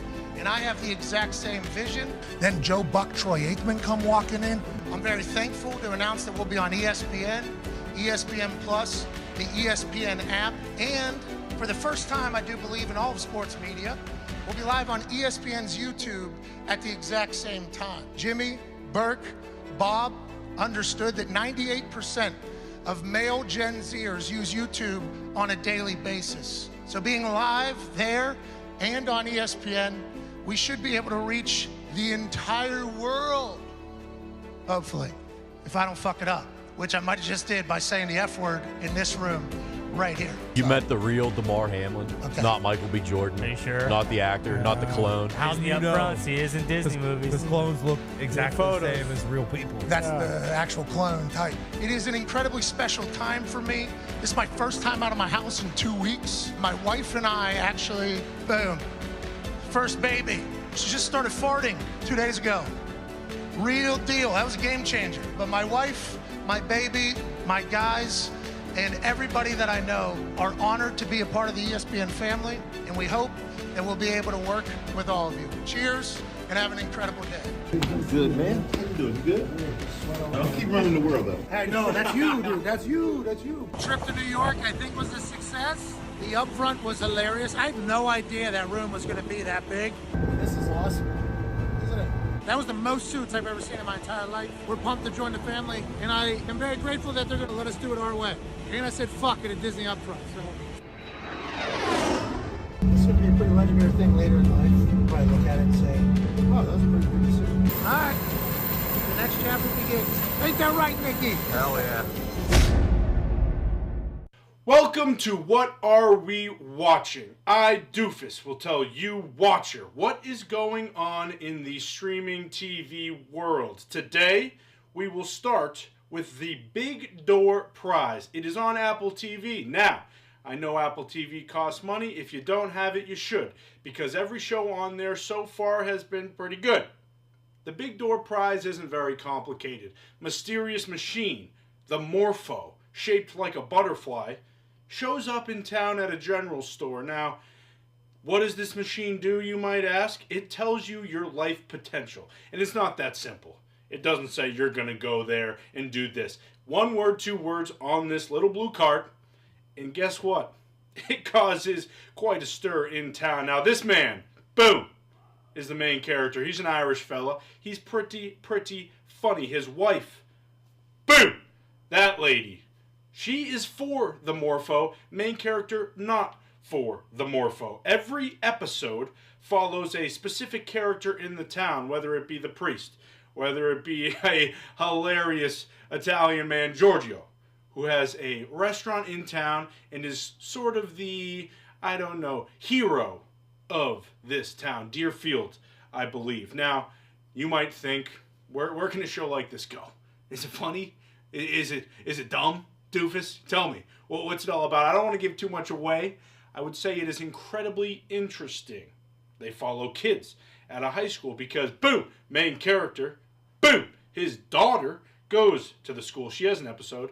Boom, this guy, who sometimes goes as Jacob, sometimes goes as Jake, he has a very interesting story that I know you're going to want to hear about.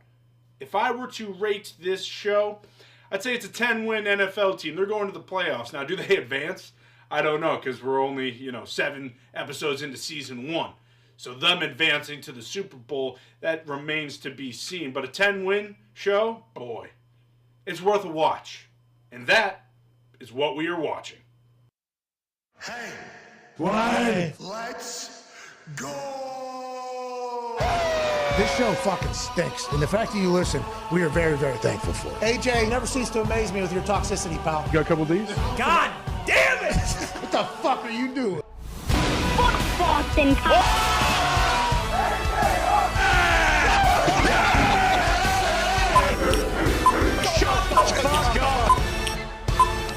Hello, beautiful people. Welcome back to our humble abode. Billy McCombs is staring at me right over there from the Thunderdome on this Thursday, June 1st, 2023. Hour 2 of the sports program starts now. Sports are happening this evening as the NBA Finals tip off in Denver, Colorado, as the Nuggets host the Miami Heat in a 2 versus 8, 1 versus 8. 1 versus 8. 1 versus 8 finals that we will all be watching along and gambling alongside of. We cannot wait for sports to be back in our life at night. We had a few days there where we had nothing and we had to figure it out. We watched the American Gladiators documentary. We did some other things. We obviously meet the baby more and change some more diapers. Okay. Hang out with the wife a little bit. Nice. Patrol. It was fun. Patrol waters haven't been out there for a bit. It's fucking chaos. Uh-oh. Haven't been able to be out there with the amount of time, you know. Want to get home, want to be around family. Yeah. She's growing. Oh, yeah. But anyways, tonight, all of that and actual competition taking place. It's a great time to have a great day. Rabbit, happy June 1st. The Toxic Table is here at Boston Connor and at Ty Schmidt. One half of the Hammer, Dahn. Cowboys Tone Diggs is here. And 14-year NFL vet Pac-Man Jones joining us live. Speaking of being live, in an attic is a man in Ohio who's a college football national champion, a Super Bowl champion, a Ryder Cup winner, the all-time leading tackler for the Green Bay Packers. Can we not at least have a conversation about like a Hall of Fame for this fucking guy? Come on. Didn't make a Pro Bowl. Well, why? He's in the same exact division as fucking Urlacher? Yeah. That's a tough thing. Like, to get votes, to get rallied in there. Yep. You know what I mean? Difficult. He's an Ohio fuck who would never mention that, but we should do it before he can even tell us, oh, let's move on. Ladies and gentlemen, AJ Hall. Pal, how are you? What's up? Doing great, pal. When's Bill Walton coming?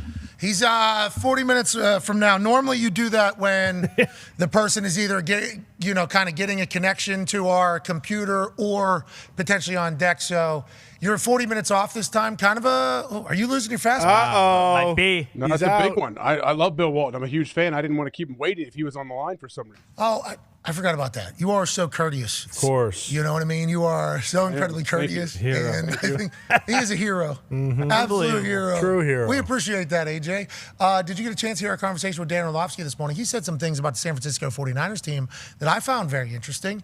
And, obviously the NFC, we're all assuming, is going through the Philadelphia Eagles and the San Francisco 49ers, but the conversation about the quarterback for the Niners is still very much a question mark. Guy got Tommy on. Yeah. They don't know how it's going to go. He's young, obviously. They assume that it's going to recover well, but there's a chance that it takes a little bit longer. Who's going to be their quarterback? Trey Lance, guy they traded up to number 3 for? Trade the future of the franchise to go get. You only seen him in limited action, but maybe has a chance to be great with how athletic he is and how seemingly good he can be at football. We had no idea if he was. And then they bring in Sam Darnold. This guy sucks. He's getting out from the Adam Gase umbrella, though. Brutal. This guy's going down to Carolina. He's going to be the guy. Well, everybody here got fired, and the team wasn't that great. This guy sucks. Now he's going over to the San Francisco 49ers. Dan Orlovsky's like, hey, this might be like Darnold time. Seriously. It might be like Darnold time over there. And the more he lays it out about how Jimmy G, and we like Jimmy G. We do. We didn't know his foot was fucked, but we like Jimmy G. He wins. I like people that win. Yeah. I like people that enjoy life. I like people that seemingly make your teammates better, which Jimmy G does all of those things. He basically said that, like, Sam Darnold in this offense, if he only has to throw it 15 times, 17 times, I think there was a time Jimmy G won a playoff game with 6 passing attempts against the Green Bay Packers. They rushed for 180 yards before contact in the NFC Championship game.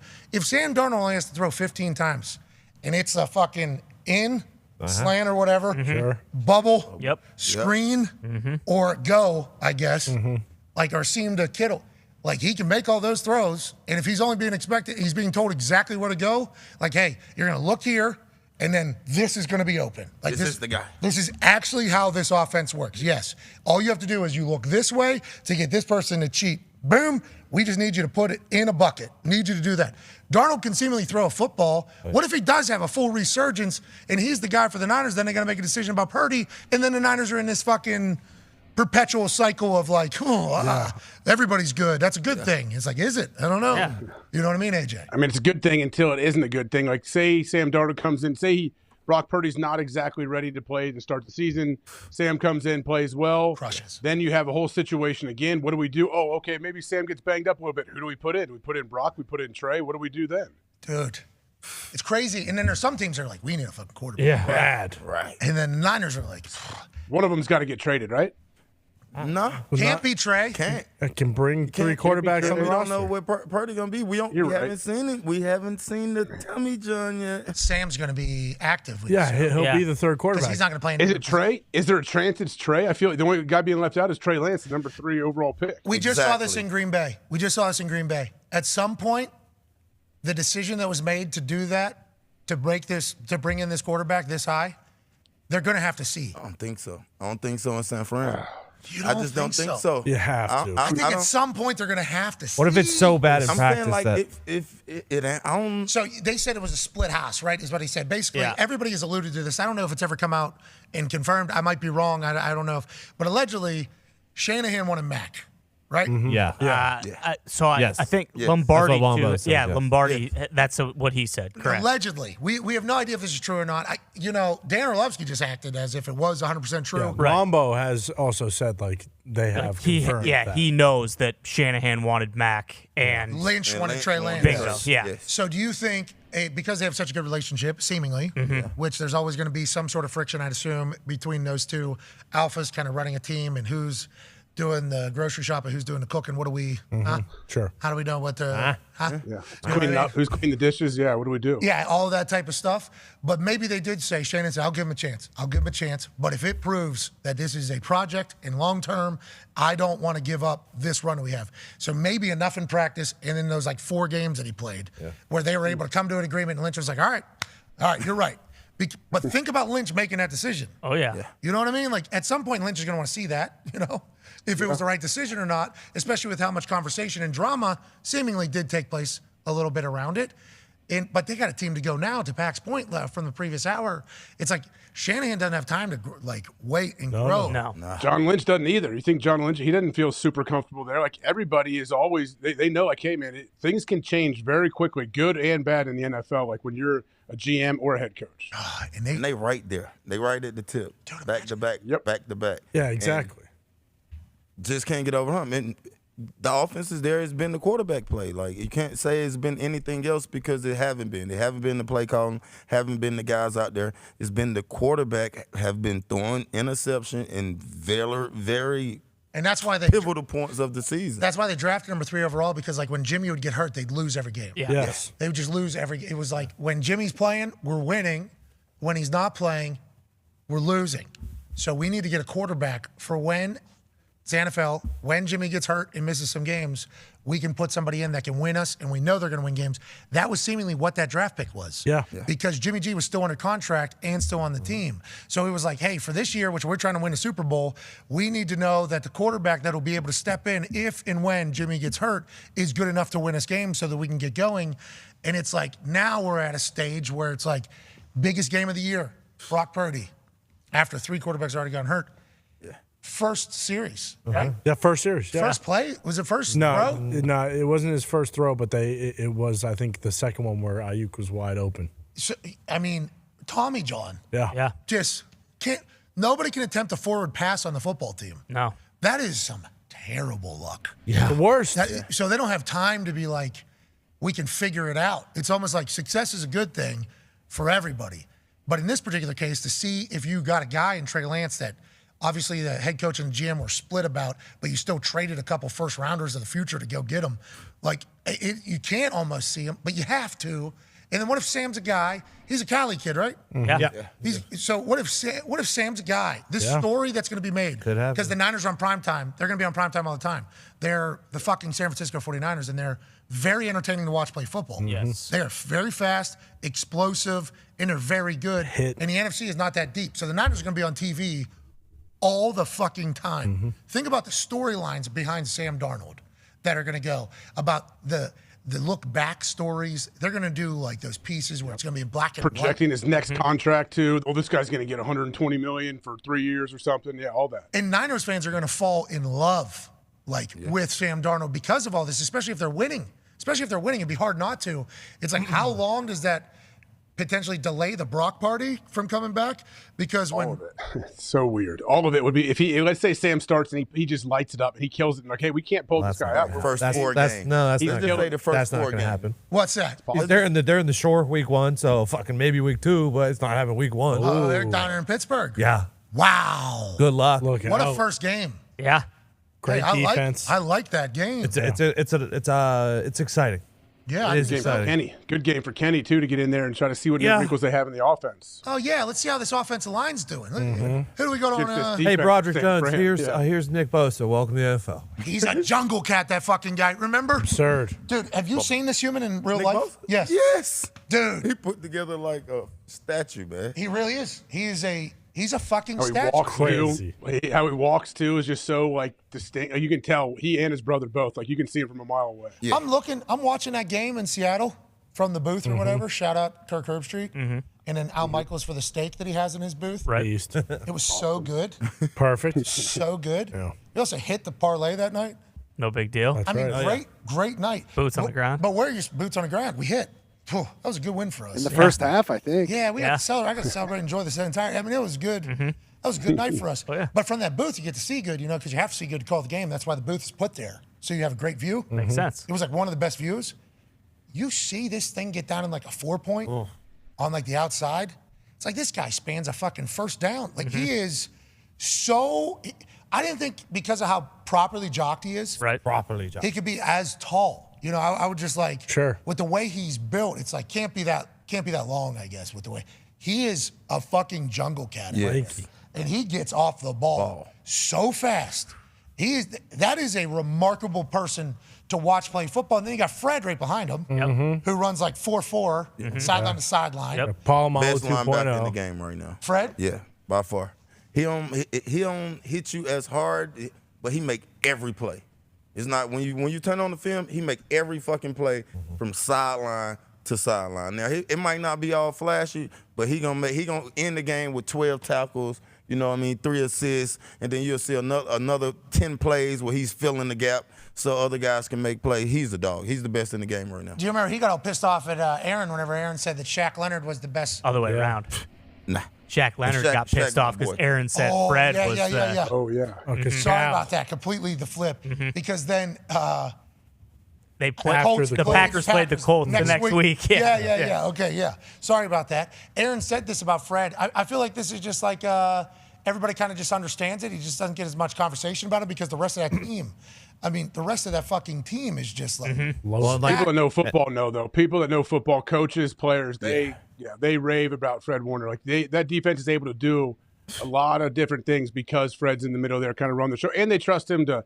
Oh, okay. I'm gonna mug in the A gap, and I still have like middle read in Tampa 2. I'm gonna be running 60 yards down the field. Not only am I gonna be stride for stride, but I can turn around and make a play on the ball too. Like, not many people can do that. Freak athlete. Well, kind of like what you said about Urlacher and AJ. I mean, Bobby Wagner was the best middle linebacker in football for a long time in the same division. So Fred kind of went under the radar for a little bit. Yeah, AJ, that's what happened with you with Urlacher. That stinks, bro. Such bullshit. It does, legit. Shit. Oh yeah. Yeah. Bird on. You should at least I be in the love Packers Hall of Fame. Urlacher's the man. We agree with that. Like, Urlacher is Don't forget Lance Briggs. Lance Briggs Briggs, and too. Lance together playing that Tampa 2, man. Those guys were breaking on the ball. It was fun to watch. We agree. We're big fans, but it's also like when you think about Pro Bowls and stuff.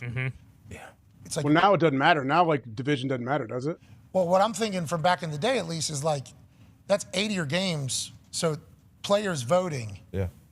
it's like they're voting. A large portion of the vote is like who in the Based on the division. yeah, like you're playing these teams, similar teams. You know what I mean? And it was one of those things too, where like after Urlacher had made like his first like 6 Pro Bowls or whatever, like it didn't matter how good of a season AJ would have had or what Urlacher was doing. It was like, nope, he's going to be the leading vote getter and he's going to the Pro Bowl. And then on top of it, he was having unbelievable seasons, but And like, unbelievable football. yeah, exactly. And Like it's- big market teams too, and at that time they was. Well, Patrick Willis was also in the NFC at that time. True. Oh my gosh, I forgot.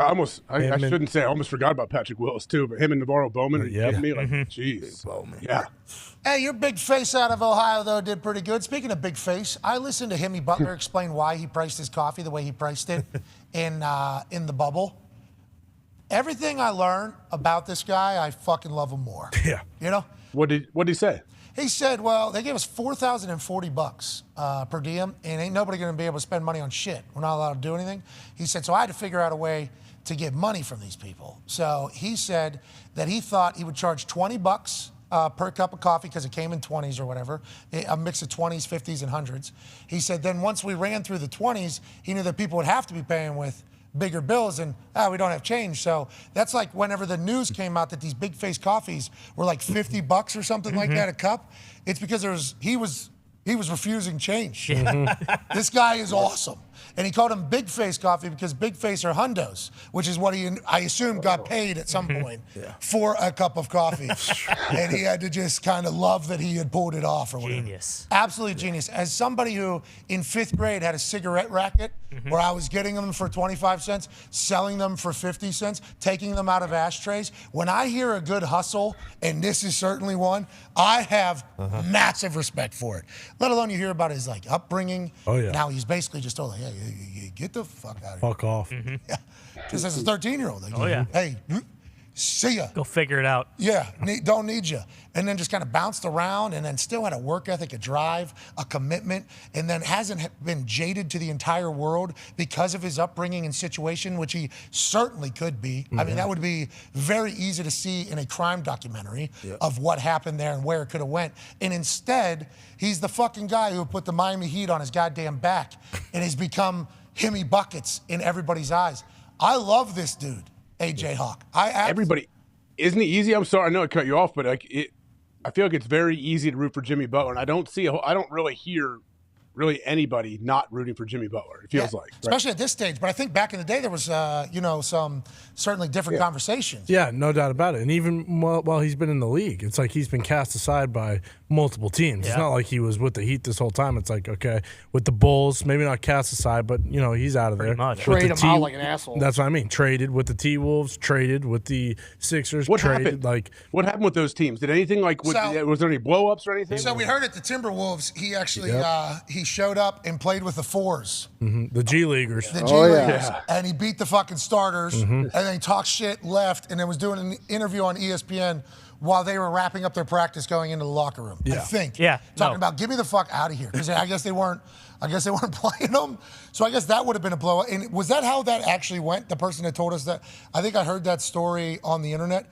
Is that actually what took place? That's how I heard it. Yeah, that was the that one I think was on Up in Smoke. Yeah, that's actually what happened. He was talking to Ramona Shelbourne or something on there. How in the world that we're in right now, where these teams bend over backwards for superstars? Oh yeah, right. Business-wise, decision-wise, and now I'm sure there's players that just heard me say that in the NBA and say, "This ignorant fuck, he doesn't even know all the things that we have to do or whatever." And I get it, but seemingly from the outside in, that is a superstar-driven league, like very clearly. For Jimmy to be what we are learning Jimmy is, and if he has been this entire time, how come a team that he has been on hasn't been like, this is our motherfucker.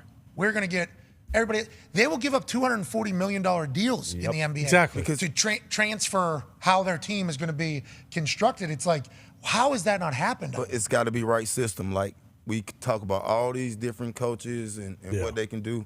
Down in Miami, Pat is one of the best coaches probably to ever coach the game. Pat Riley, obviously a part of the front office, I believe. He's the president of the I think that have a lot to do with player success because you got to have the right coach, especially in basketball. Spoelstra's a dog. But Jimmy has produced and been either the guy or a guy every single place he's been. But I think it's like he's just so intense at all times. And with Kobe, everyone kind of praised that, but with Mamba mentality. Exactly, but with different generation. Rest in peace, Kobe. Yeah, absolutely. Dog, Kobe's my favorite basketball player of all time. But then with Jimmy, it's kind of like this guy's a prick. He's an asshole. No one can get along with him. You know, like Kobe kind of earned that because he had all the rings and everything, and Jimmy hasn't won yet. So it's almost like teams are like, hey, the juice isn't worth the squeeze with this guy, which clearly isn't true. Jimmy Butler was at the WWE event down there in Miami. Yes, sitting right behind you. Yeah, I got a chance to meet him. Oh, yeah. Super cool. Yeah, He's with his kid, so he has to be cool, but he was very, very cool. I had makeup on, clearly. He was cool.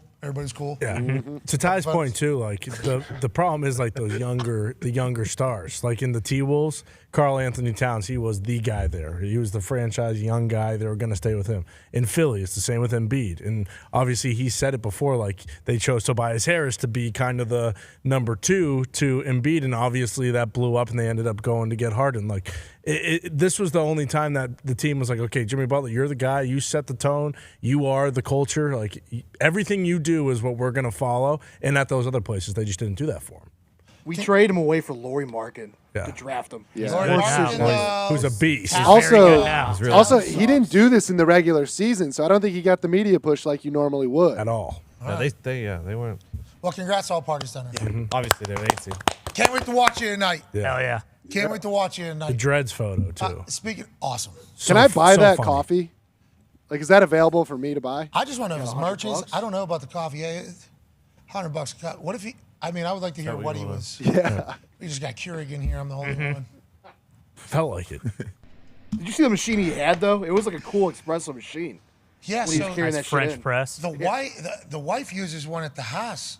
It is really impressive to kind of watch one of those things work. Sweet. Loud. What, like Very a fancy loud. espresso machine or what? Yeah, one of those thingies. The it's like metally, I think. And Yeah, like an espresso. Yeah. Nah, I've never had one, but you got to we you have have to clean those all the time, don't you? I think it is a lot of maintenance. Yeah, I think it is. You got to descale them and clean it out, especially if you have a water line hooked up to it. That's like one of those. Remember that the keg I have in my house? Yeah. It's this, I have a keg in my house. It's a like a push-in, like Fills the cup. from the bottom. Like a magnet on the bottom. Almost. Oh yeah, those are sweet. I've seen those in bars. They are sweet, But they are. I enjoy everything about it. Like when it's happening, I enjoy it. It's awesome. It's really cool. So your cup has like a hole in it in the bottom somehow? Yeah, and then there's a magnet, like plastic thing that goes in there. You know, so it's like a cool thing. It is. It is like a Very But what? Your butt? it's the butt in maintenance. there. Maintenance. I got to clean out inside the thing. Like Is there's that because you're not using it enough, though? I think because it has like a the only description I can. What? It's like a covered area where something goes down inside of it. You know, there's like a bunch of shit in there. Like you got to kind of Like the CO2 stuff? yeah, like down because you're going down in. So it's like, and if there's any spillage or anything, it like kind of. Well, you got to replace the CO2 and pump the lines out and everything. It was high maintenance. The one that we got was pretty high maintenance. It was like, all right. I would imagine it's even more maintenance if you're using it like more often. You probably have to do that 2-3 times a week if you're actually filling that thing up and using it. Because you're down in a hole where it's coming out. You got to keep the hole clean. You know what I mean? Oh, yeah. Exactly. The hard thing is if you don't use it though. If you don't drink beer every day, that's when it gets tough. It's like, oh, does it work? Oh, we're out of CO2. All that. Yeah, because Then you And might it not sits drink there. beer for just four, gotta drink 4 more or beer, 5 man. days. Then you don't clean it out. Then you're like, fuck, I ain't drink for a week. God. there is something about though. You know, just turn the corner, Something about opening the fridge, Yep. getting a nice cold fucking glass, shutting that thing, and then just Freezer. if you were able to do one of these, Frosty. Oh, nice tap. Oh, yeah. Hell yeah. Draft beer. The best. Hell yeah. all right, and then just walk it around. Yeah. What a time! That'd be sick. I don't think I want to do that anymore. Beer makes me tired. You know what I mean? Tired? It makes me a little tired. A little drowsy? Me It too. does. It makes you a little tired at this. A little full and tired. Full You're a and- tequila guy now, aren't you? Don't you like tequila? No, whiskey. What? Why? Whiskey. I'm a whiskey guy now. It's awesome. It's a good time. I really I'm enjoy with it. you. I agree. It's, you know what I mean? Straight up on the rocks. What do you Nah, say? I'll add a Roger. little. Old fashioned. I'll put a little diet in there. I will get an old fashioned though if I'm at one of these places that appear to be like a super yuppie event. Sure. You know what I mean? That I can't just be like Jack and Dine or whatever. They got a full fucking presentation. They brought these things out on fire before. Oh, yeah. Have you ever seen one of those? One of those old fashions on fire? I've seen smoked old fashioned where they like smoke the glass and everything. Yeah, there it is. Had those in Where there's smoke, Atlanta. there's fire, bro. I mean, come on. yeah.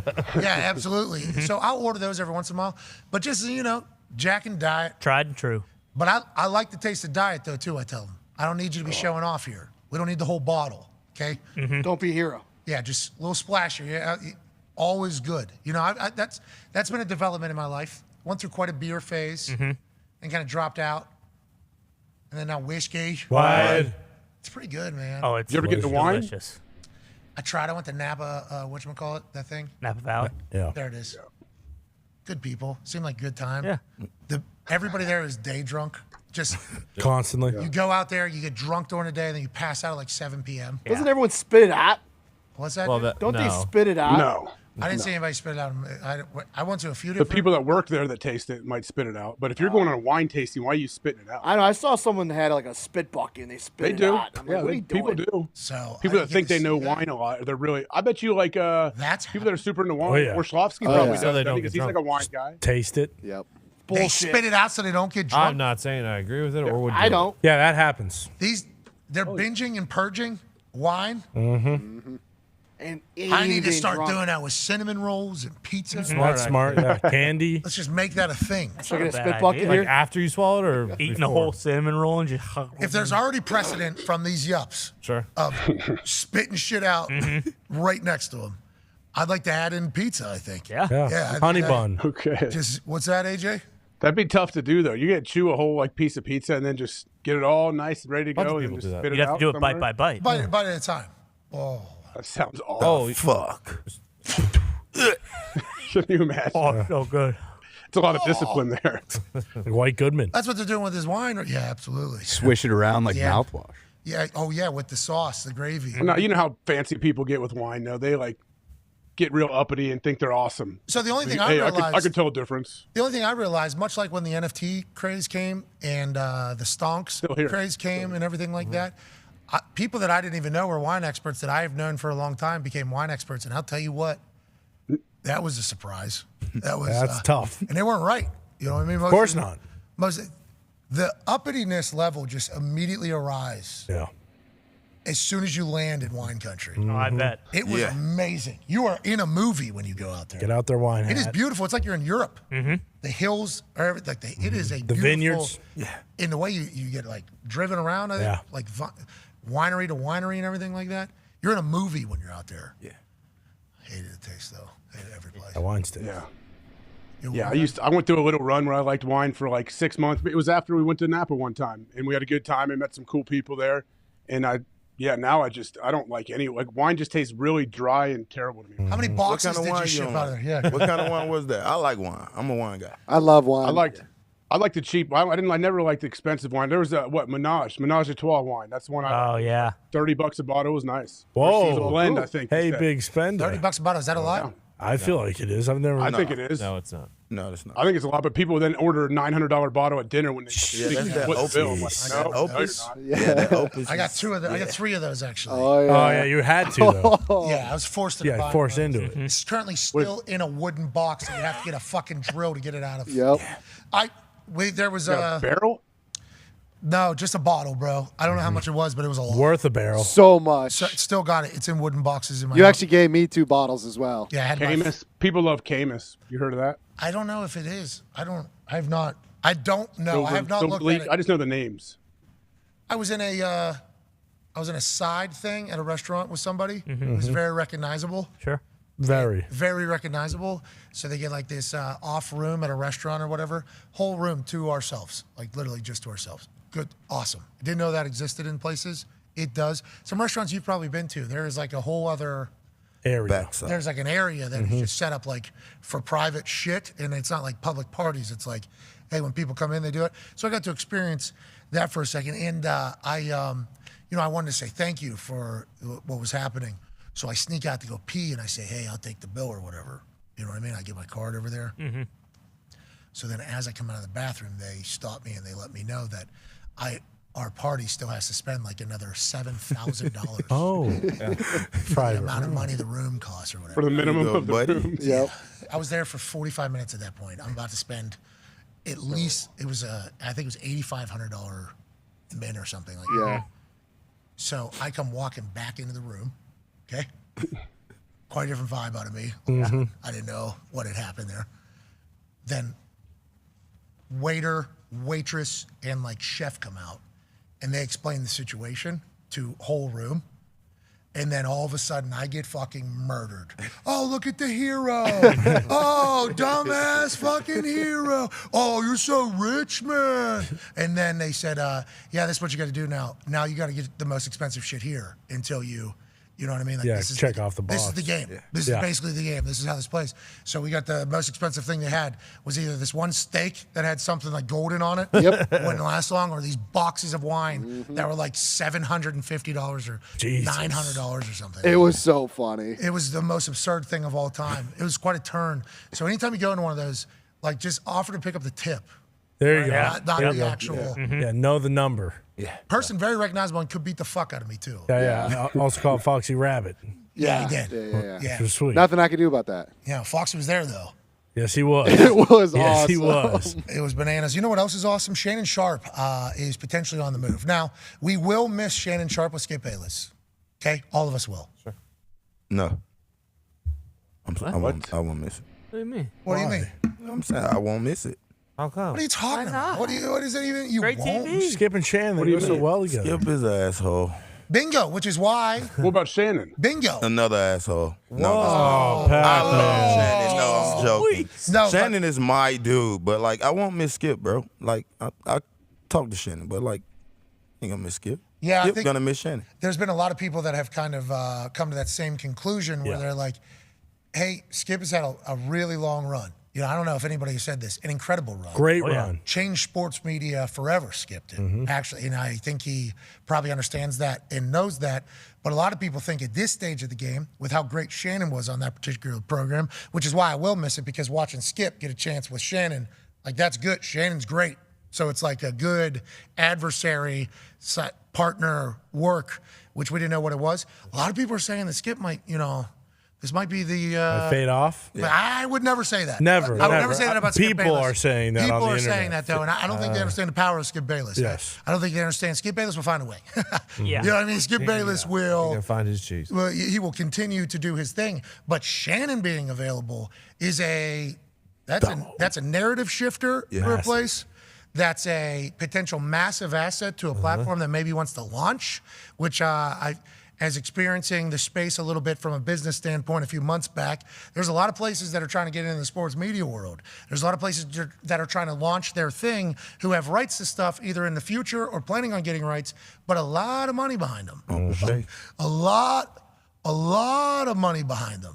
So it's like Shannon is going to be in a really good spot here, I think. Yeah. And I hope to hell he comes to ESPN. And when I say come to ESPN, we're not even at ESPN. No. But we're going to be there. And if Shannon Sharpe is to be there and you start talking about like what a day could look like, that's fucking awesome. Sure. AJ. Yeah. And I am very excited about it, I would imagine Shannon already had some things in the works because sounds like he stepped away on his own. He reached an agreement, right? Like a mutual agreement to part ways. Buyout. So, buyout. Man. So I want to see these episodes now, though. How many episodes do they have together knowing that he's They going? were on today. Yeah, it seems like they might have worked themselves into a shoot, brother. Yeah. Through the finals. So probably like 2 or 3 weeks. It really just depends on how the series goes. What was the tipping point? At what stage did it become no, we're not going to be able to do it anymore? There was a few. And this is a lot of, obviously, drama talk, but it could directly affect our lives, which I hope happens. Shannon's a weapon. Yes. A real talent, and we're happy for him. Good luck out there. Go get him, Shannon. He's Good luck out there. got a podcast, too. I think Club Shay Shay. Shay Shay. You don't think. That thing is massive. Who takes his spot, though? Who takes that spot? Nick Well, Wright or Acho. Probably. Oh, no. Acho's going in there? It's going to be one of those. Probably. It's probably What if it's shady? Could be Could shady. be shady. Ocho. Orlovsky. could be. They could do revolving like First Take. I just do skip bait. Probably for a while they will until they figure it out. I think, personally, Shannon could probably do something similar, that Stephen A. has going on at First Take. Yeah. And just kind of like, hey, who wants to come in and get what at what time? You know what I mean? And then let's just kind of do that thing. I think that would be a successful show. I think the clips out of that show would be absurd. The moments would be massive. And adding Shannon is just like such a weapon. Hall of Fame. I mean, everything about him is just, now there's been some things I think people would immediately go to, but who doesn't have some things? Exactly.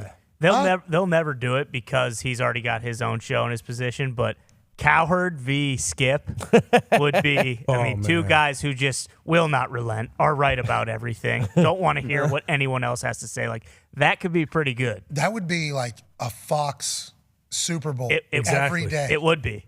They should do that. Holy hell, because they already got Colin's desk is already ready. Yep. Yeah. You just add Skips on that other side. Yep. And then you put a scoreboard maybe in it. Exactly. Yeah.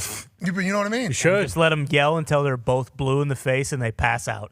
And then that's how long the show is. Exactly. Some days might be an hour and a half. Who knows what's going on the night before? Yep. Sure. And how passionate they are about the subjects. Some days, 8 hours. Bingo. Did you hear about Skip and Colin? No. 2 days. Yeah. Didn't leave. Filibuster. Filibuster. Bring up Jordan LeBron again. Round 7. Ding. Them going at it. That would be amazing. That would be 2 OGs there. Yeah. But you have to wonder why they would let Shannon out of there and why Shannon wanted out of there. Yeah, I would have. But he won out. I mean, that's a big deal. It's a big gig, a high-paying gig that's very important, like for the whole media world. For him to walk away, he must have really hated it. Man, y'all know all the stuff that happened between them. You gotta like. Y'all you act gotta like y'all who you don't work know what the with. hell went on. What are you talking What all about? was It was all on the air. tweets, the shit that he put out, like even with DeMar, what right? shit happened to him. He sat out a day after DeMar, yeah, like, right? Yeah, they he was argued very about- upset that about was that. He was really upset and shit. All the players was really upset. Certain shit you just don't touch, bro. That was kids, women, safety of human beings are off limits when it comes to stuff like that. Yep, I concur. I mean, that was certainly. I mean, it got like the whole world saw it. Yeah. And he didn't take it back either. No, he didn't. No. The whole world tells you, like, hey, bro. Come on, bro. No, you know. Can't do this. You said a lot of things. We've heard you say a lot of things. LeBron's bad at basketball. We get it. We've.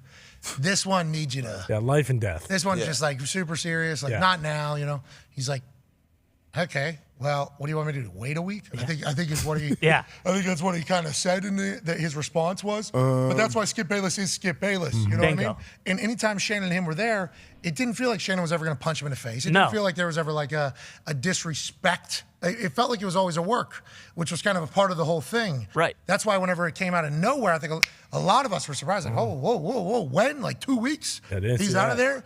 And obviously, I'm excited to see his next chapter. But I thought, to your point, I thought it was a work. I didn't know it was There was- actual tension. I feel like there was some recently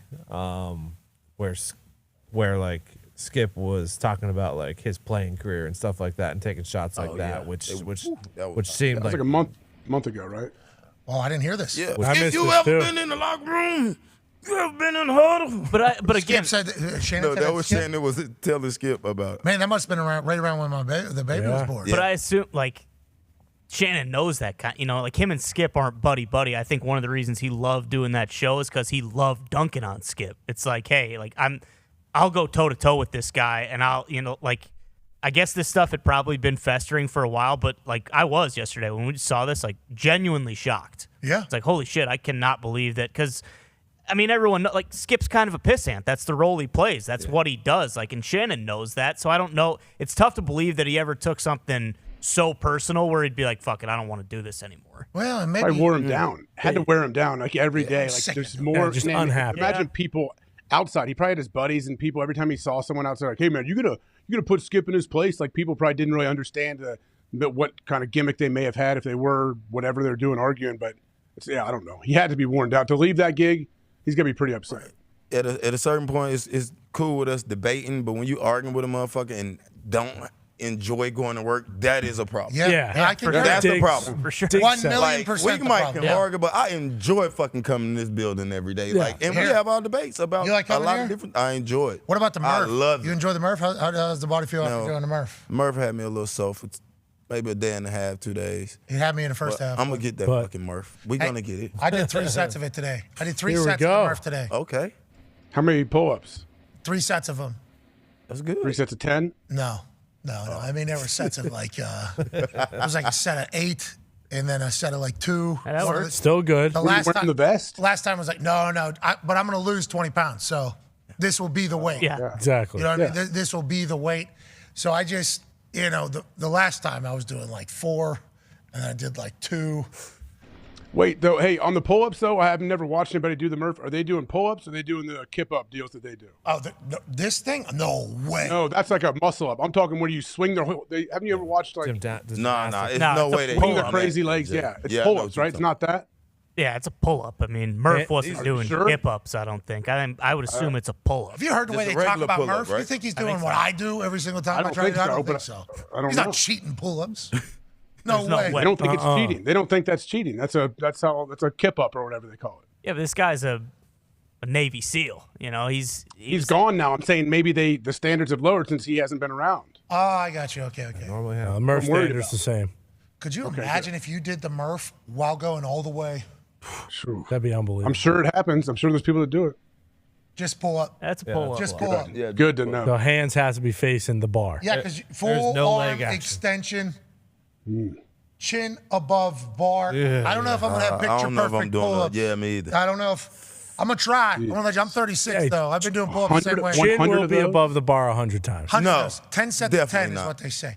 Yeah, you can get the chin. Exactly. I mean, I will... Like full extension? All the way down, too. Yeah. Well, that's where, there might be some... What are you talking about? Zuck did it. Zuck killed it. Yeah, well, Zuck's got to be 115 pounds. Yeah, and he has metal arms now. 4-hour test, a pull-up. This one's saying you can do the kipping pull-up. Okay. Oh, nice. Oh, wow. I don't know how to do those. Yeah, you do. Honestly. Right? Sure, no, I don't. a little easier. Dude, it's just like it when doesn't you make it can't. easier. That's harder. It's just like when you It can't does not do make it. it easier. It's just like when you... Yeah. Nah. Dude, with... I'm not a great pull-upper, but I will over the next 360... 3. 2 days. 2. Let's go. 1. 360... What? 360 plus days. Plus, yeah, there it is. I'm gonna be doing it. But whenever you're struggling, you don't ever try to throw your fucking feet like, hey, I think that's what that is, isn't it? Yeah. I guess you do a little bit. Yeah, just not. Yeah, I don't know. It's still hard. I love pull-ups. Really? Pull-ups are great. Pull-ups are like the squats for your upper body. Yeah, I've said that before. So, great quote. TM. Wow. Put it on a shirt. Yeah, Put it on a shirt, please. Put it on a ticker, at least. You do that shit where they go, yeet, yeet, yeet. You do all that stuff? No, but you think my hands and wrists and fingers can do that? No, I don't fall Pull-up. apart. We didn't expect you to be a pull-up guy. Yeah. The way you can only get, 6 fingers around the bar? Yeah, I got all I need is these 6 little guys. These 6 will work. You know, Maybe the best pull-upper of all time if he's only using 6 fingers. Yeah, you're right, because they got those. Have you seen, now it might be Photoshop. But I have seen that. I've seen I was going to say 1 finger, but I don't know. That'd be awfully hard. But no, there's a middle chance I might have finger. seen, like hanging. May have been a 100-pounder. Hanging. Two fingers, I bet people do. Like, honestly, I bet Alex Honnold could do like a 1 finger or 2 finger pull-up. I met him. Sure. Yeah. Hell yeah. I said, hell yeah, dude. Dude, calluses like crazy. Yeah, his hands. Yeah, I shook the rocks that he had climbed. Yep. Yeah. Speed bumps on his hands. Yeah, he's basically just got a pothole for a right hand. Yeah. I figured when you shake his hands, like you see his visions of the amounts he's. Oh, that comes from. Sweet. I shook the hand that just grabbed a cliff with like this, and then just dangled there for like 10 minutes. And I was just like, all right, let me do this again. So he takes a break. Man, this is kind of. How does he get down? Does he walk down the other side? How's it work? I think it's a big hike. I think it's a big hike on the other side. Is that Bobby Carpenter? So what's that? 2 fingers? Oh, jeez. Don't know who this is. I just found him on YouTube. That is a redheaded Bobby Carpenter look. Is he holding a rope? Yeah. Yeah, he's chin-upping to the rope where his hand is. Is he strapped in somehow, or is he just grabbing it? No, he's just grabbing it. That guy is strong. Is he former gymnast, you think? Those gymnasts, because they do this thing? The rings? Yeah. Vince Vaughn, yeah. Yeah. With a sig. With a sig, yeah. Yeah, absolutely.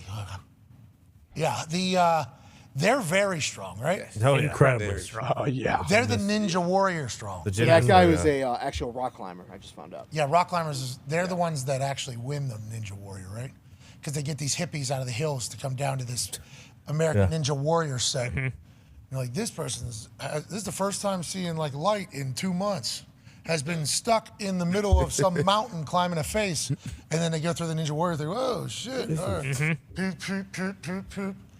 They're giving me money for this? What? Where is it? How do they make money? None of them make money. No. Yeah, I have no idea. Don't you? Is it like American Idol or America's Got Talent, where if you do the one on the region, Then you go on to the next phase, then the next phase. Travel. And then there's like eventually I a think winner. it's a conqueror lifestyle. It is, because they always talk about Mount Mayori Dama or whatever, Yeah. and I've never seen anyone do it. It's just the same my course friend. every single time on NBC. No, I'm not American Ninja Warrior. They pay. He's talking about I'm talking about the rock rock climbers. Oh. So they just make no money. Like They get sponsorship, hopefully. Don't they hope to get sponsors and put videos on YouTube and stuff, Like and then North maybe Face? go So do content- clinics? So it's content creation that's good. That's great if they're doing that, because everyone that I see, I watched that Mark Leclerc, I was just gonna say the Alpinist had nothing. and he wanted no attention. He didn't want people to know who he was. Yeah, so like content creation would be a completely different, for my understanding of some of the, like the documentary on Darnold, I guess, is massive exposure for that community. Yeah. But I don't think a lot of people are getting docs. I think they're just going to live Well, in the crew. vans. Yeah. Did you see the crew that filmed him? Like they were all elite level climbers as well. The people that follow him and film him. Yeah, Arnold. They're all like top 10 climbers or whatever,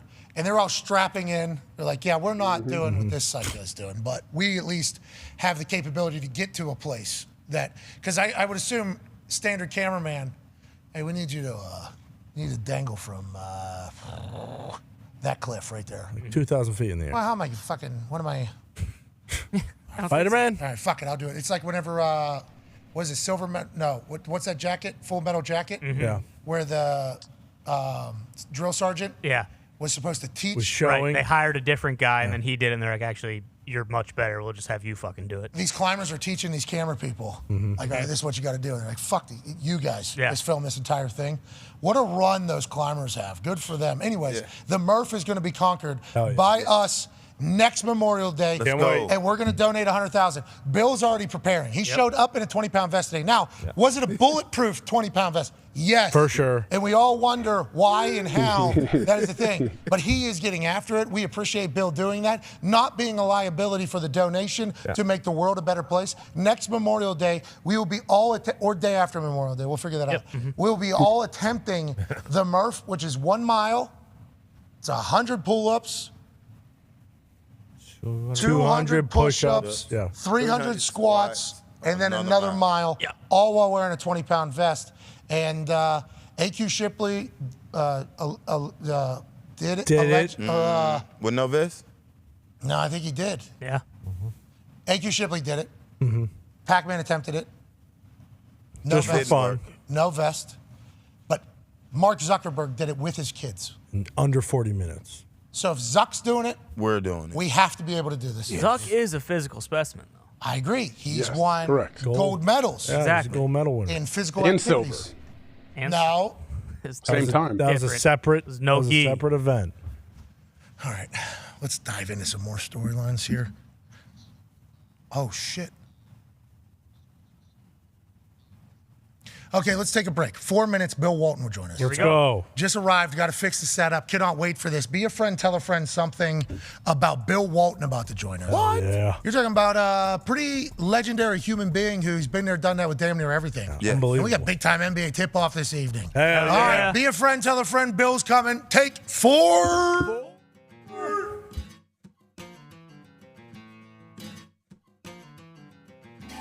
In an abandoned warehouse, Arthur Isaac Fischel, the world's AI authority, has summoned the Earth's most influential doofuses for an emergency meeting about the terrifying powers of artificial intelligence.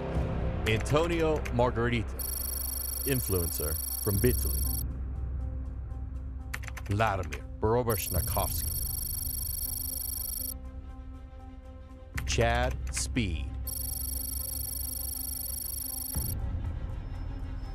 Jim. We catch up with them mid-dinner as Artie Fish tries his damnedest to get the influencer's attention. Yes, that'll work. Thank you. Scram. Let's get down to brass tacks, boys. The real reason we're here. AI is it's a problem. It's going to kill us all. It's hard to take you serious with the way your face looks right now. I mean, you look like a fucking asshole. What are you talking about? Oh, the only thing artificial is those fucking balls you call balls. You look absolutely absurd. You guys don't understand. You're not listening to me, okay? I'm wearing this because AI can hear your thoughts. It can get into your brain, guys. You ain't got no fucking brain. once again, struggling to take anything you say serious. My team told me I should come to this.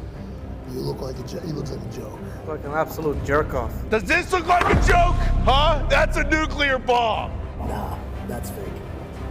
Just Fucking bad man puts marbles in plastic case. You need a guma, my friend. You guys aren't listening.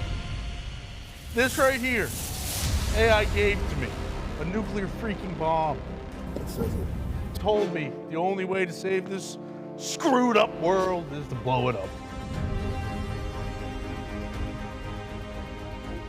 This guy awake? Idiot. Wake up, asswipe. He wouldn't hit somebody with a nuclear No, yeah, fuck No, that. don't you worry. This one is foolproof. I doubt it. I brought it here, boys. Not just for show. What? But because I'm gonna blow up the world right now!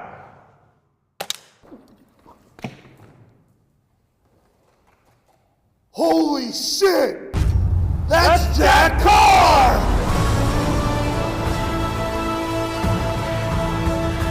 Turns out, that was an actual nuclear bomb.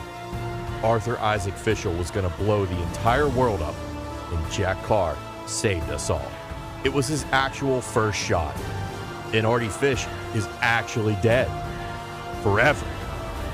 Thank the Lord that Jack Carr sensed trouble. His new book, which is the 6th installment of the Terminalist series, Only the Dead, is currently available at all bookstores. You should buy it. As you just watched, he saved the world. Hell yeah, Jack Carr. Hell yeah. Hey. Why? Let's go.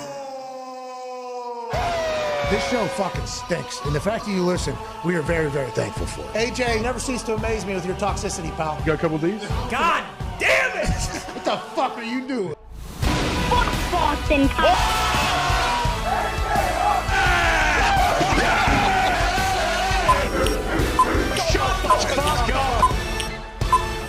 Hello, beautiful people.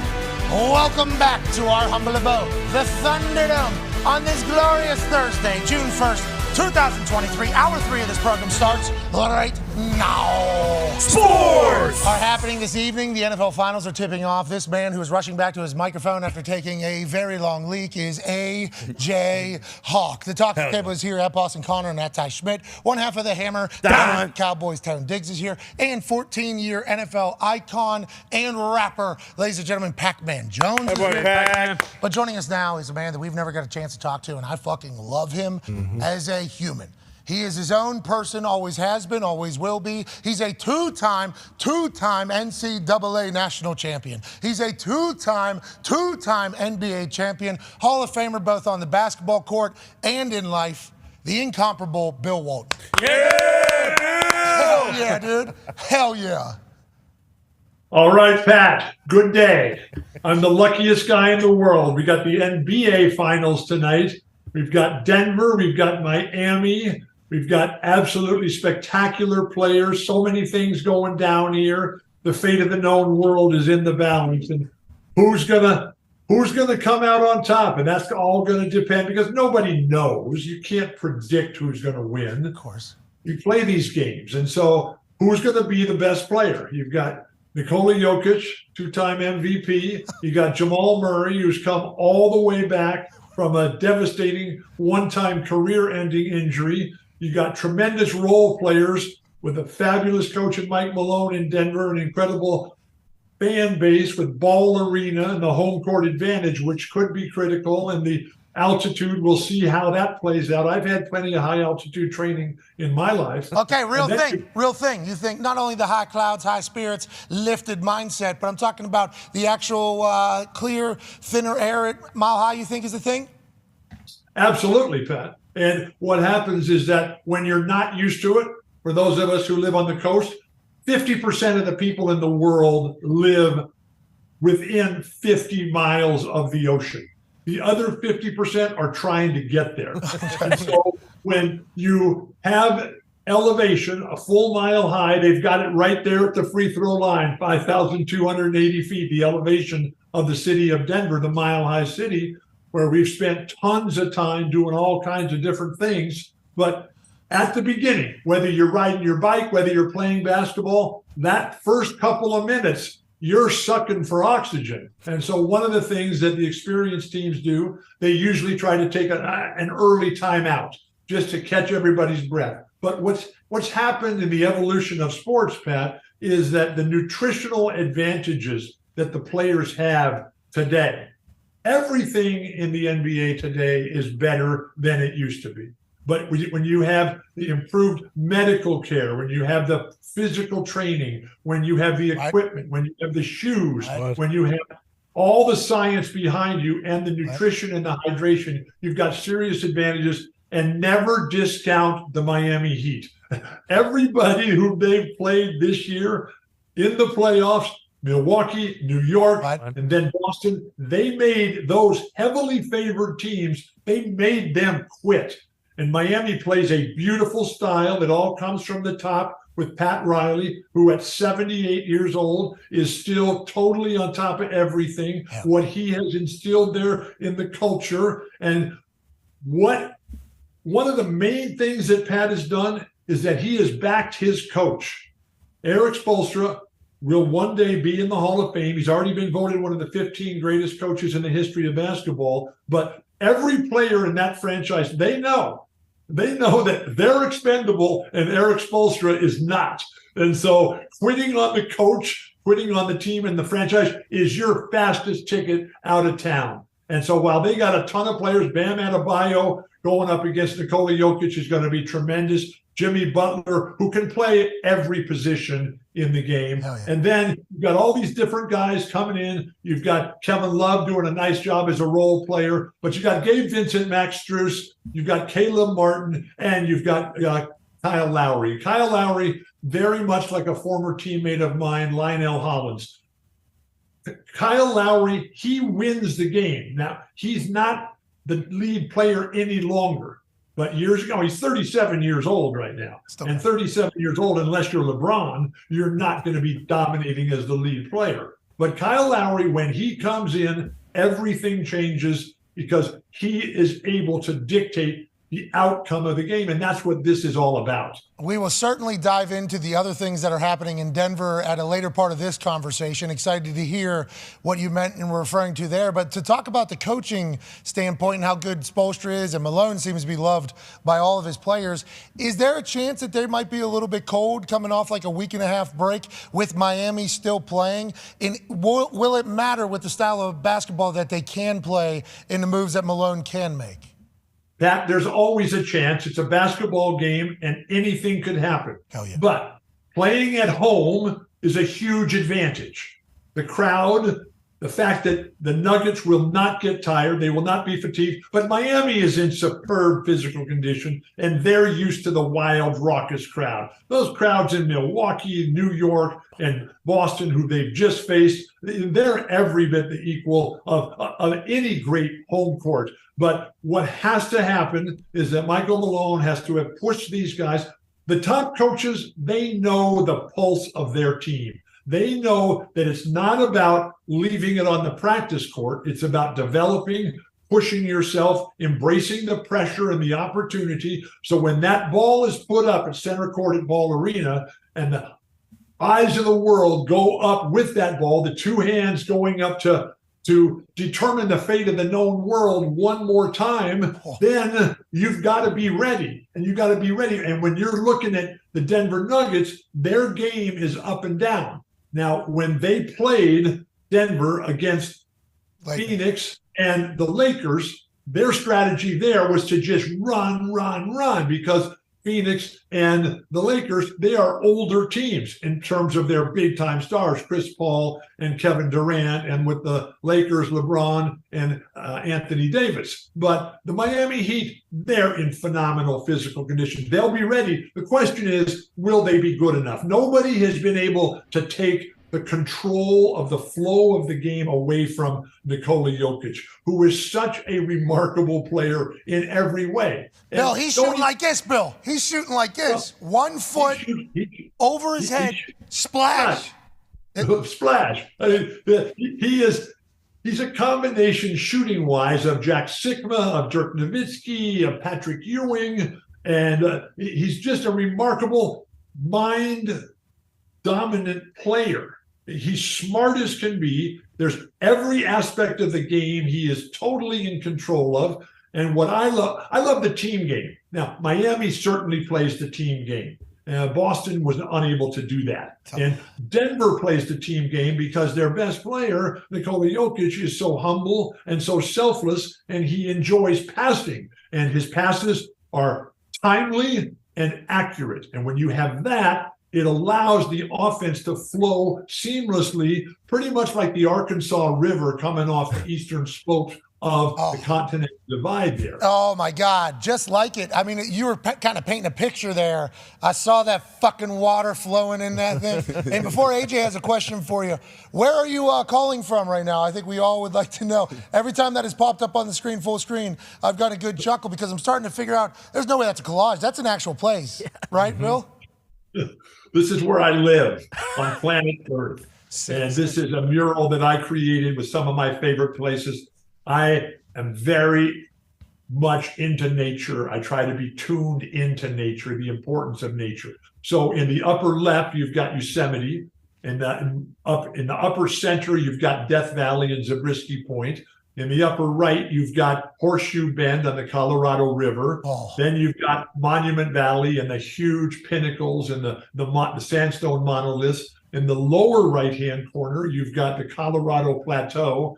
In the lower left-hand corner, you've got the California redwoods on the northern coast of the Golden State. And then you've got the islands of Hawaii. And if I move to the side a little bit, you can see the sun, the center, where it all comes from. Heat, light, energy. Yeah, I'm ready to go. I'd say, yeah. And then you got a little cosmic space in there right behind your head, just in case we're getting a little flighty in the middle of the day. You got to do what you got to do. Absolutely. Well, the spiritual nature of competition, which is what I love, and the preparation, what goes in to making this all happen. And when you look at what some of these guys from Denver have done with their lives, because at least 3 of them have suffered career-ending injuries early on, and now they're back full speed ahead. You got Michael Porter Jr., who's had at least 3 spine surgeries. Now, I'm a spine patient myself, so I know how serious this is. Now, my spine bothered me since I was in college when I broke my back on January 7th, 1974. Not that I remember the date, but I've had serious spine. Could you imagine? Hey, Bill, could you imagine? That sucks that happened. If I fact checked you there, actually, could you imagine if I would have fact checked you on that date right there? That would have been fucking. January 7th, 1974. No, Bill, it was actually January 6th. Imagine if I had that piece of information.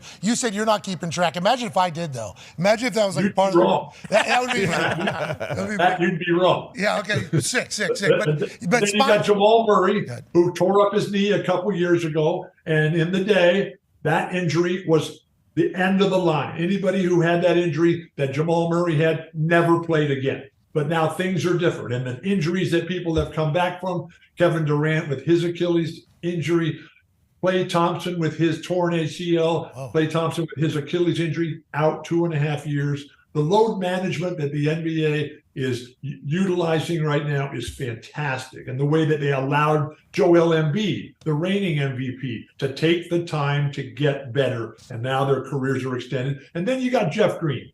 Jeff Green, who is as interesting, as smart, and as intelligent, as kind and generous as a human being as I've ever come across. And he's been in the NBA for 15 years. He's been on 11 different teams. But partway through his career, they told him, hey, man, you got a defective heart and you cannot play basketball anymore. So Jeff stopped, and then he had some medical procedures. Medical technology today is over the top. I'm alive today, Pat, because of all the advances in medical technology. Well, we're thankful for that.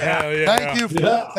I'm the luckiest dude in the world. And then you've got the Miami Heat, who, they have all these players who seemingly nobody wanted. You talk about seemingly nobody wanted. Nikola Jokic was the 41st player chosen in the draft. He's the only second-round draft pick to ever win the MVP. And The other guy to do it was Willis Reed, who was the 8th pick overall, because back when Willis was coming in, there was just a handful of teams in the entire NBA. But when you have Caleb Martin, who's just on fire offensively, and Miami, they dig in defensively. They can guard you. They don't need a lot of gimmicks.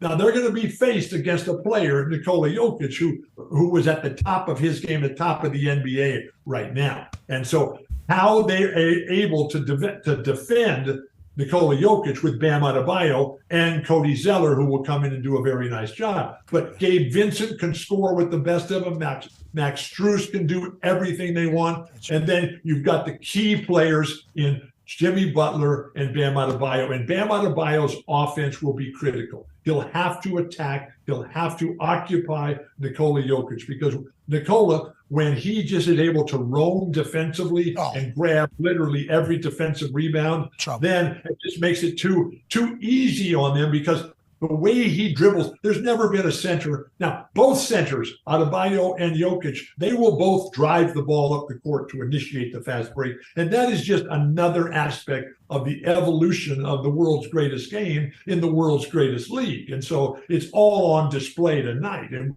we are just going to be treated to an absolute great spectacle of human drama and expertise. Yes, Pat. Bill, this promo you put together here is amazing. I can't wait to watch it. Now, you said world's greatest sport, world's greatest league. We would have differing opinion, but that is how the NBA is viewed by its legends, like greatest league of all time. Feels like players in the league get along more in the NBA than anybody else. I think the NFL players in the league kind of have a little bit of differences. When you retire, normally you have a lot of heat towards it. But it sounds like you, a free thinker, right? I believe, and loves nature. You saying like the world's greatest league and the world's greatest sport, still being so close with it, it feels like that kind of vindicates the point that the players in the NBA itself, get along better than mostly any league. Is that a valid statement there? Yes, Pat, but that has changed over time.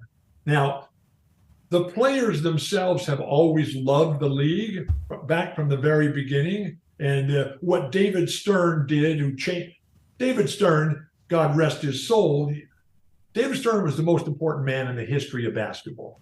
And he never shot a basket. But he took a game and made it into a business, a $10 billion a year business. That's a lot of beast. And so, but what the Players Association did, starting with Bob Cousy, Larry Fleischer, Tom Heinsohn, please read The Cap by Josh Mendelson, an outstanding book, how David Stern and Larry Fleischer shaped and formed the modern day NBA. But through the Players Association, working in conjunction with the league itself, you have this incredible business with the world's greatest athletes who were just tough as can be. But what has changed is the relationship of one team's players to the other team's players. Everybody likes everybody. Is that what you're saying? Because what's happened, Pat, is that when we grew up, when you ever hear some old guy like me, and I'm 70, when you ever hear, back in the day, that's the surest sign that we're getting way too old. But those days, the players on one team despised the other team and wanted nothing to do with them.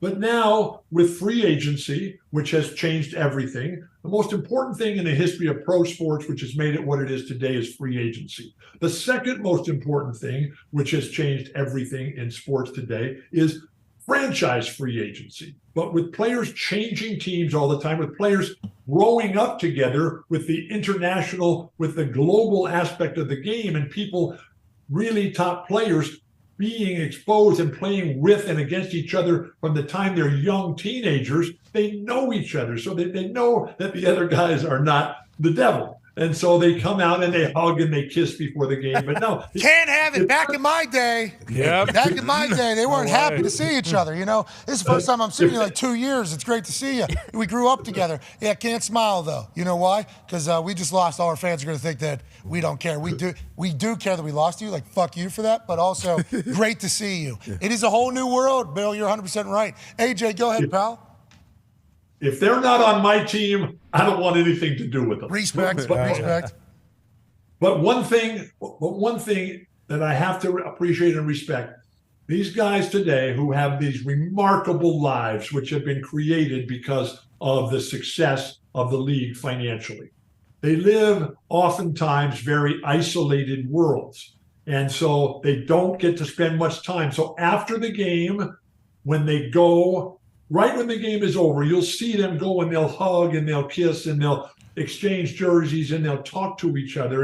And that used to bother me because, I'm into the winning and I'm into the competition and I'm into trying to be the champion. And I don't even want to be a part of the other team, right? But those rare moments when these guys, who live in this bubble that's been created around them, where they're always chaperoned, always with security, always with charter flights, and just walking right into the middle of the night into the hotel and rarely interacting with their peers. Humans. But those moments have become very special. Yeah, we agree. But that was a little bit of a transition there from the viewer's perspective. Go ahead, AJ. Bill, if you were coaching the Miami Heat tonight, what would you do defensively to try to slow this Denver offense down? AJ, it is AJ, correct? Yes. Hell yeah. Okay. What did you think, Bill? What could it be? What AJ, AZ? Could be anything. AM? Well, Jeff, I'm an F guy, so I'll get it. I respect it. Good man. I'm going to say AAA. Okay, sick. Nice. All right, AAA. Great question there. Go ahead. So when you're playing against somebody like Nikola Jokic, who does everything for Denver with the ball, and they have other good players, but most of them are finishers. The creator is the key guy, and Nikola is very, very much like Steve Nash, one of my favorite players of all time, also an international player. And when you're playing against somebody like Nikola or Steve, who loves to pass, make them a scorer and wear them out, because that's what Bill Russell used to do with Wilt Chamberlain. Now, Bill Russell, my favorite player ever. I'm a team guy. Everything about my game comes from Bill Russell. And when he would have to play against Wilt, who would have these phenomenal games, Bill Russell went to his teammates with his coach, Red, and he said, okay, look, the way we're going to win this game against Wilt is that I'll guard Wilt by myself. Wilt will have huge numbers, and he did. Wilt's greatest numbers came against Bill Russell, but Bill Russell's team won the game because Wilt's teammates were not involved.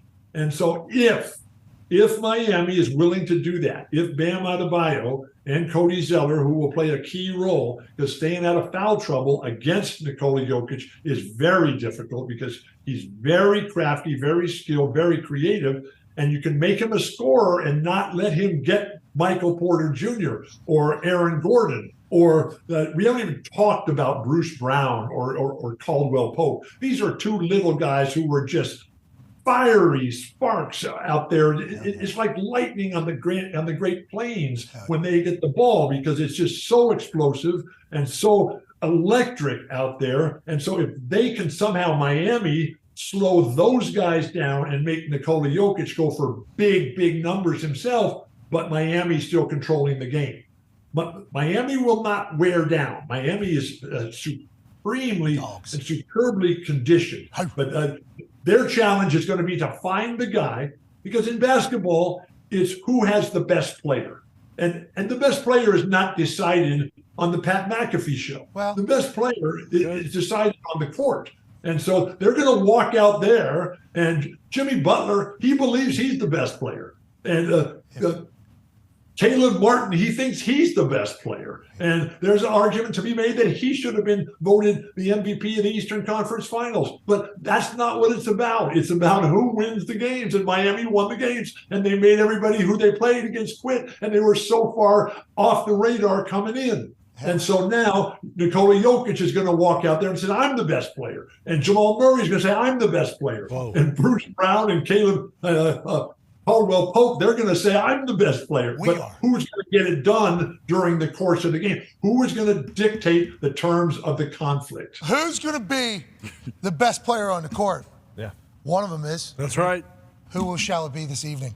The fate of mankind is on the line. Is that what you've said? Absolutely. The fate of the known world. The known now, world. There's a lot of the world that we don't know. Oh, of course. But we're going to come in, and the eyes of the world will be so laser focused in on these games. Oh, yeah. Because what the NBA has become. Before we get any further, Right. aliens, right? Aliens right now, UFOs, like fate of the known world.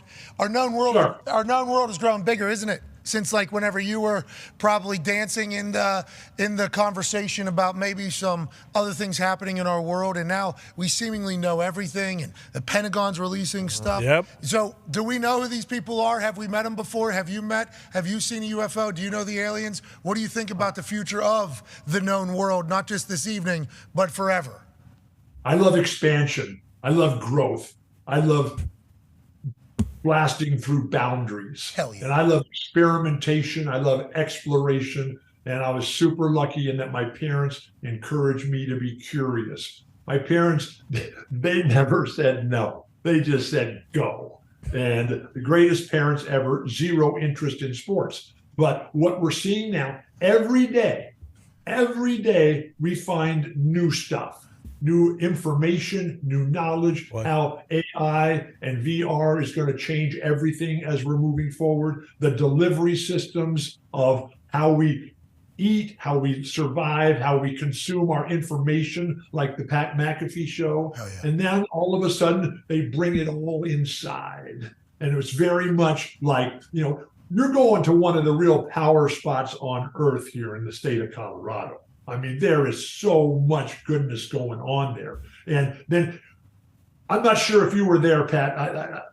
I can't remember specifics, but it was back in the 70s, maybe early 80s, and we were up with the Grateful Dead at Red Rocks, and the storm came, and it was supposed to be 3 nights, and everything came down: lightning, thunder, rain, floods, you name it. And then they had to move the shows overnight into McNichols Arena, which is the predecessor to Ball Arena.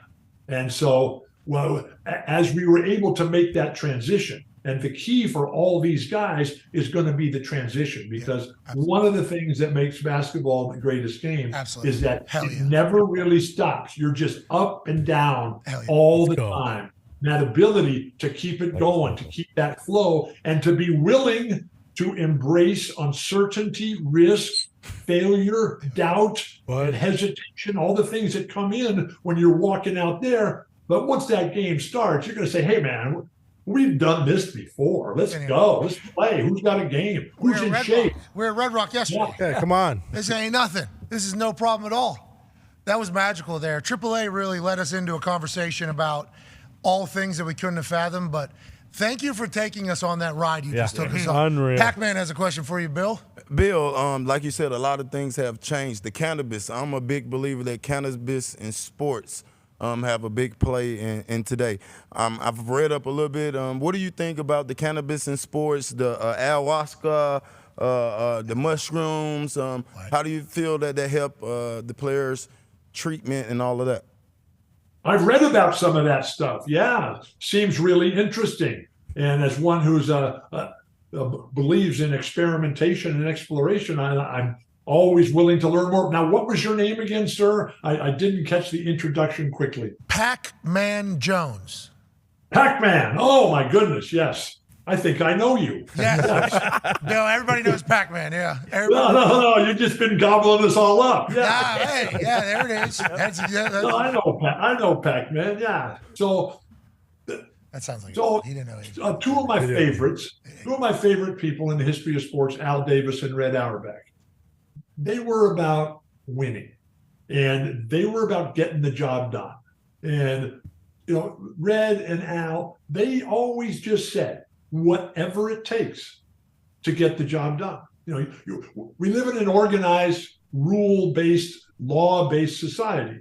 And so laws are changing, as is everything else, the constant nature of change, which we must look forward to and not be holding on to something that once was. And so as we learn more, as we know more, as we try more, as science becomes better, and all the help that the additional medicine people bring to the table all the time, we have to keep our eyes wide open. And I remember one of the great quotes ever from Ted Hendricks from the NFL playing for the Raiders, and because he was involved in literally every play.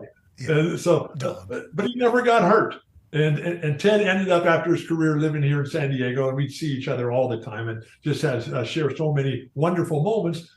And so I asked him, so how did you keep from getting injured in this most violent of all games, where the strategy is to hurt the other guy, unlike basketball, which is to play a game, unless you're playing against Artist Gilmore, who had no comprehension that there were rules, right? But Ted said, I just kept a swivel neck.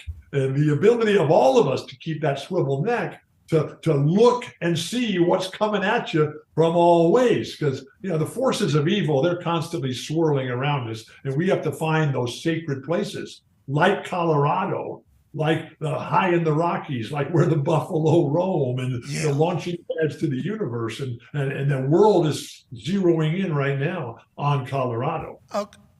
Okay, hell yeah. Yep. Yeah. Hell That's yeah. right. Everything seems to be coming right back to Mile Higher, isn't it? Seems like the whole world is kind of looking at Denver right now, kind of even people that aren't into sports, it sounds like you were kind of alluding to. Well, the beautiful thing about these games being on ABC, which is part of Disney, which is part of ESPN, it's all the world there, is that nobody promotes like ESPN, which is basically the overarching term for all things Disney in the world of sports, and ABC as well. And so the ability to get the message out, because that is one of the key elements of success, is to be able to share, to be able to disseminate the message. Now, my message is one of hope. My message is one of optimism. Hell yeah. My message is one of inclusion and team and goals and success. Hell yeah. And, it's not about exclusion. It's not about hate. It's not about denigrating others. It's about being as great as you can be in a team concept. And I was super lucky to grow up in that culture, and the heroes and the role models and the influences and the coaches that I had who have made me who I am today, the luckiest guy in the world. Hell yeah, which is a 30 for 30 documentary coming out June 6th, part Here we 1 go. and part 2 coming out. Congrats on getting to the stage of life for a 30 for 30. That is not something that happens to a lot of people. It is a huge honor as a Hall of Famer. It is obviously going to be remarkable to kind of get a look inside your day-to-day. Are they doing a lot of that? How much filming took place? Oh, it's been quite the journey. And I'm honored. Are you at that place? Is it all these? Do you go visit all these places, or are we in? It's everywhere. It's everywhere. It's everything. So one of the things that I love everywhere, about my job, everything. Love it. Everything. I can't wait. So just take one moment here and let me explain why and how, Pat and AJ and AAA, and Pac-Man, why and how I'm the luckiest guy in the world. Take your time. We'd love to hear it. You'll inspire others to feel the same way. So I was born 70 years ago into a world of hope, optimism, peace, love, books, and music. Hell yeah. When I was 5 years old, I found my bicycle. When I was 8 years old, I found basketball. When I was 9 years old, I found Chick Hearn on the radio. When I was 15, I found the Grateful Dead, UCLA, and John Wooden. When I was 17, I found Ernie Vanderway. When I was 28, I found Marty Glickman and learned how to speak. I'm a lifelong stutterer. Speaking is the hardest thing in the world for me. It's my greatest challenge. Learning how to speak is my greatest accomplishment. When I was 37, I found the woman of my dreams, Lori, the greatest everything ever. We have 6 children and 14 grandchildren.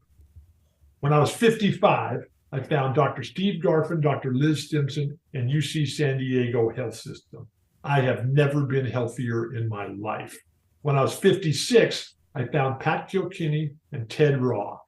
And now that I'm 70, I just found Jerry's middle finger. I have a chance right now, here and now, at a full and complete life. I am the luckiest guy in the world. Hell yeah. Wow. That's awesome. Man, how about that bike at 5? You know what I mean? Like when you get that bike, you think that's going to be it. Then all of a sudden a basketball comes around. Boom. Awesome. And then it just kept coming, Pat, and people have always been nicer to me than I deserve. And the kindness, the generosity, and the patience that people have always exhibited with me. And because I'm charging. I want it all. I wanted to be the best. I wanted to be great, but I learned very early on from my teachers, from my coaches, that I couldn't do it alone, and that I needed a team, I needed a coach, I needed a platform, and I needed the fans. And I'm the luckiest guy in the world. All that stuff. I mean, 6 of my coaches are in the Basketball Hall of Fame. Many more would be had my legs held up. But I spent half my adult life in the hospital. I've had 39 orthopedic operations. What? But I'm doing absolutely fantastic. Yeah, you are, man. You're crushing it. It sounds like. Can't wait to watch the 30 for 30. We appreciate the hell out of your time. We hope you'll join us again as these NBA Finals continue if you find time in your lucky life, I guess, that you're living that you earned. Pat, you feel free to call on me anytime because I'm on your team. And the nicest thing that anybody ever said about me, as a basketball player was that I helped my teammates play better. And that's one of the reasons why I love Nikola Jokic so much. I mean, he comes out there and he's like Bill Russell. He's like Magic. He's like Steve Nash. He's coming out there and saying, okay, I can do all this stuff by myself, but we're going to have greater success if I'm getting Michael Porter Jr., if I'm getting Aaron Gordon, if I'm getting Caldwell Pope and Bruce Brown going, if I'm getting Jeff Green going, and the helping nature. Please read Willie Nelson's book. It's a long story. Have Willie on your show. And one of the things I'll just text him. Willie in this book, it's a long story. He tells, it's about the journey, and we talk about, Nikola Jokic. Everybody wasn't jumping up and down saying, "Okay, we're going to draft Nikola Jokic." 44, 41st.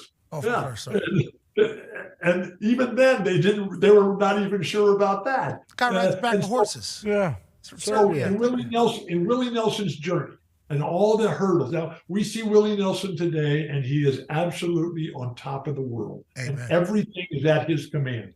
It was not always like that. And there are so many times which he relates perfectly. He's a great storyteller and a great performer and a great onstage presence. But all these times where some total stranger, he would be at the end of his rope on the edge of the cliff. He had nothing. And some complete stranger would come up to him and say, "Here, man, let me buy you lunch." Or, "Here, take this $20. Or, "Here's a bus ticket to wherever you want to go." And that element of kindness, when we have that in our world, in our lives, then we have a chance. And now I have a chance because of the kindness that other people have always extended to me. Hell yeah, man. We appreciate you. I assume you and Willie get along just fine. And if I was in that room, I think I'd be able to keep up, but I would love to just listen. I appreciate the hell out of you, sir. You're a legend, and we thank you for your time. AAA, Pac-Man, all the boys, myself, you're the man, Bill. I'm the luckiest guy in the world, and you should have been with us at Willie Nelson's 90th birthday at the Hollywood Bowl. Should have been. Oh my God! Damn, I wasn't there in the 70s either. The Red Rocks was Grateful Dead. We had to go over to the old Bell Arena. I am so bummed about it. Ladies and gentlemen, Bill Walton, thank you. Bill! Here we go. Shine on. Heal on. Hell yeah. Play on. Love NBA Finals. Hell yeah. Let's go. Hell yeah, Bill. Love you, Bill. Love you, Bill. Yes. You remember back in 1760? You remember 1762 when we was at the. I don't remember if you were there or not. That was awesome. Yeah. That was. When I get old, I'm gonna say that to younger people. Mm-hmm. COVID. Hey, I don't know if you were there or not, but there was a time where we were all locked in. We're all locked in. Couldn't go anywhere, actually. Nowhere. What was a couple questions we asked that we did not get answers to, but we certainly got words for other stuff. Yeah. Yeah. Man, he's awesome. It was What sweet. a master tying it all together. Like, it was amazing. When he took that thing back home, the entire room. All right. Okay. Yeah, heard it. Hell yeah. Okay. Grateful Dead. Colorado. Expansion. Imagine being his kid. I listened to Luke Walton one time years ago on something. They were asking him, like, birthday gifts, Christmas gifts. He's like, they're like, "Oh, what's the best thing you ever got?" It was before a game, I think, and Luke, he had some awesome comment. He's like, "I don't know, my dad, whatever team he was playing on, he would just give me the free stuff they would get there. I never got any real presents. He would just get clothes and merch from his teams." Made it to the NBA. You asked him about smoking dope or whatever, and I mean, he said they're legalizing things and whatever. He told a story about how Davis in the middle of that. Yep. whole thing. Yeah. And Then he came back That's and was win, like, baby. you know, everybody is following what Denver is doing. yeah, he was pushing a lot of stuff going on. Loves The that. world's coming to Denver.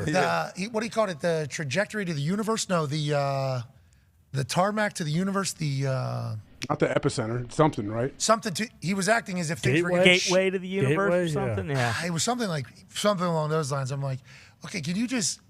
I literally gave you the opportunity. Like, can we just talk about what? What do you mean? You're alluding to everything right Yes. here.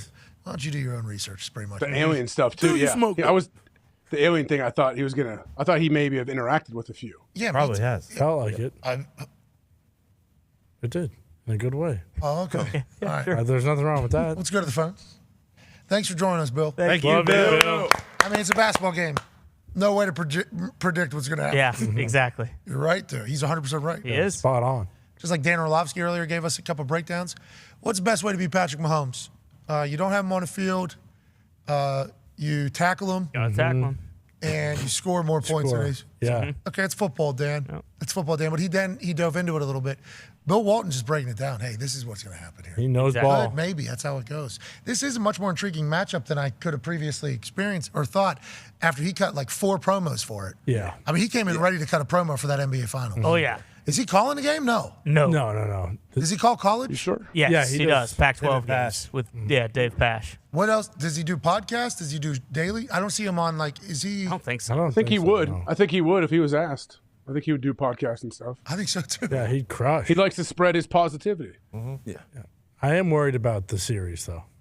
If everything's coming to Denver, like there is a real chance Denver just kind of. You think an alien's popping out there in the middle of the game like Chris Angel did down from the Legion Stadium? I Is that mean, what you're talking that about? 'Cause makes it that's awful. kind of what I thought he was saying. Like, all eyes are on Denver now, you know? And then he started saying, like, ABC, ESPN, we really get the word out there. It's like, Yeah.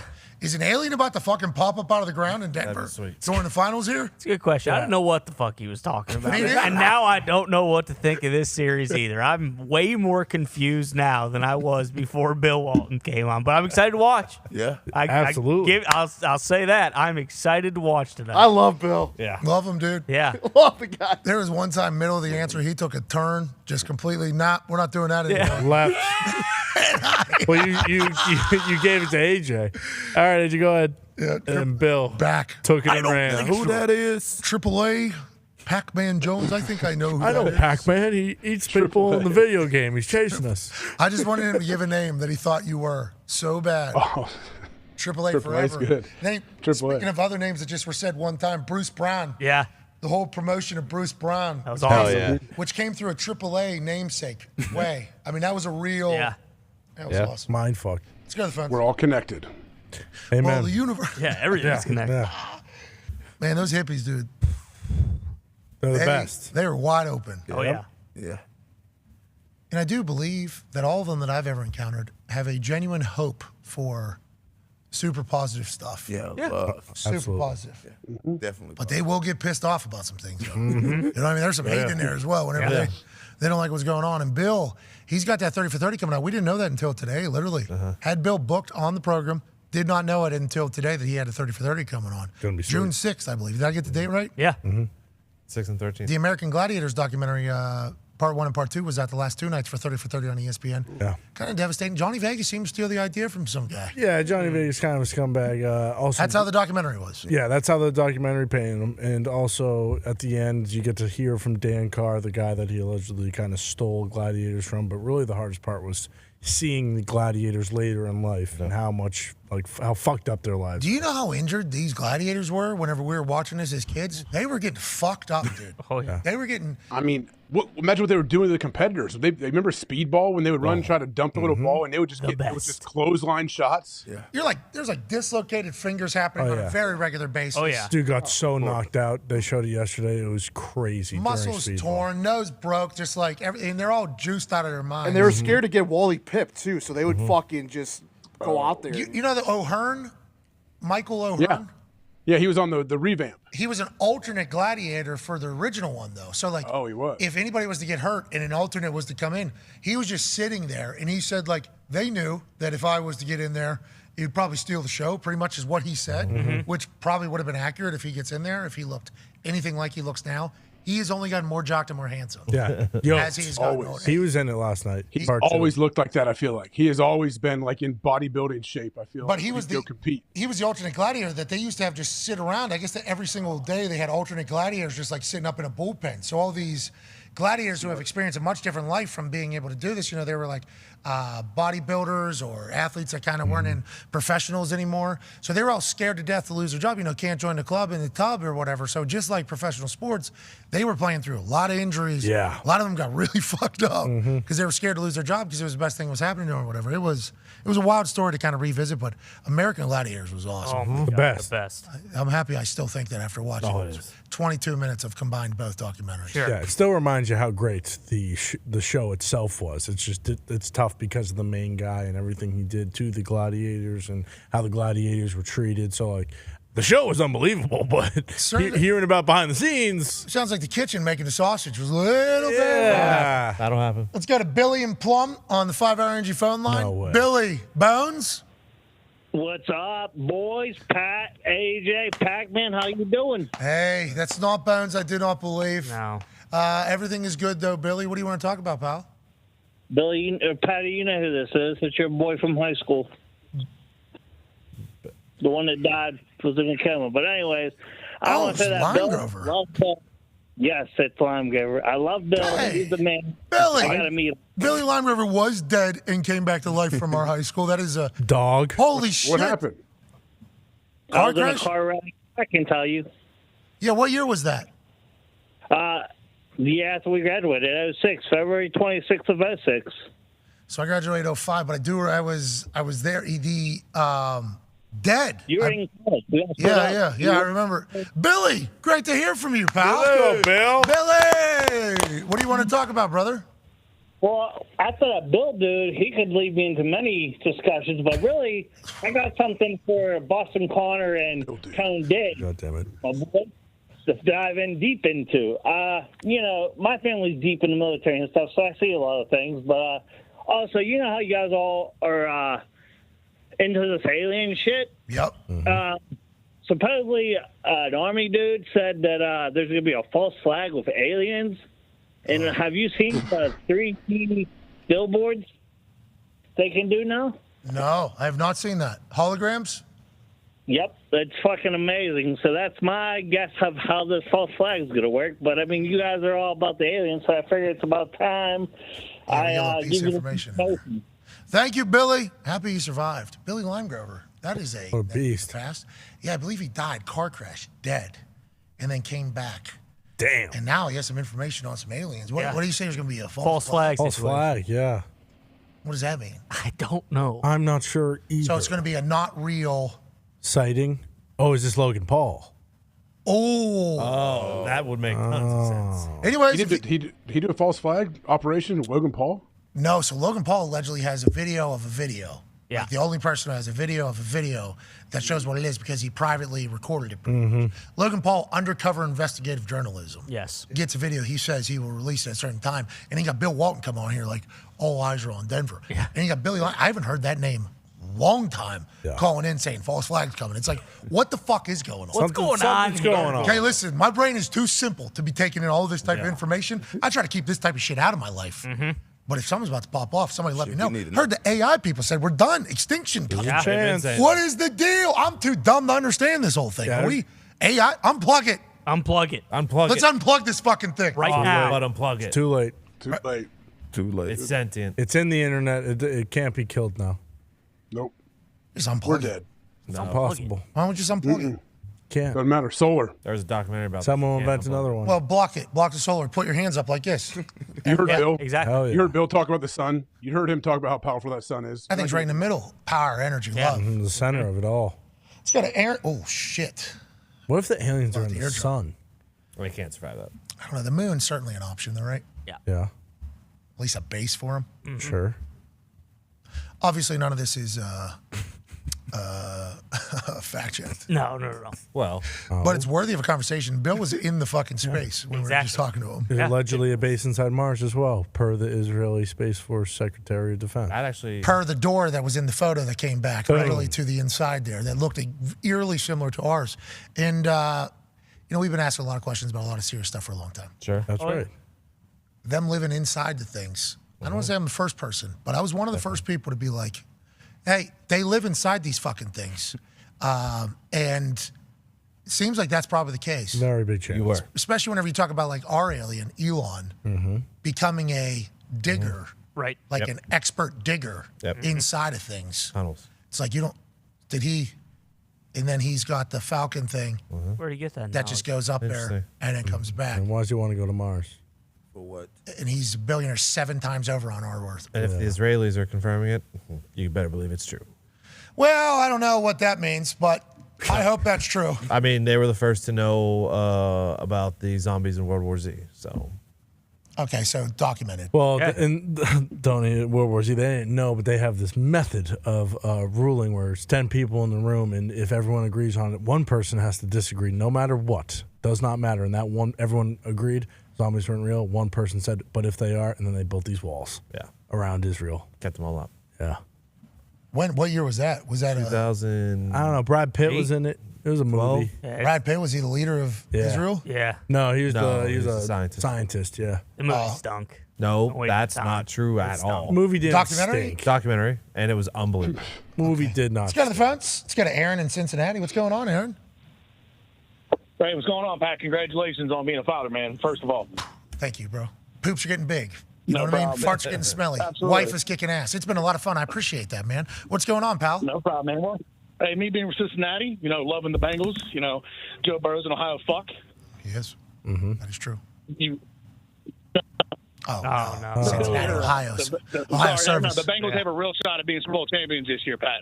Love that, Aaron. Aaron believes that. That feels like all of Cincinnati, huh? You guys really believe that? Oh, yeah, of course we do. Why wouldn't you believe it? With the stuff that Joe Burrow have done in the last 3 years, all the people that Duke done brought in, the Lou Alabama defense, the offense at a high level. We got a great chance of being right there at the dance. I like you're saying we because you still live there. Might be mayor someday, right? Yeah. You know what Jerry Springer was? Jerry Springer was the mayor of Cincinnati? Yeah. Yep. Rest in peace to Jerry. I hate Rest we in have peace, to Jerry. Jerry. Yeah, what's your team? What's that? Colts? Yeah. All right. Bengals. Steelers. Shitbird. Green Bay. Boston. Well, he's also Jets. New England. I'm not a Jets fan.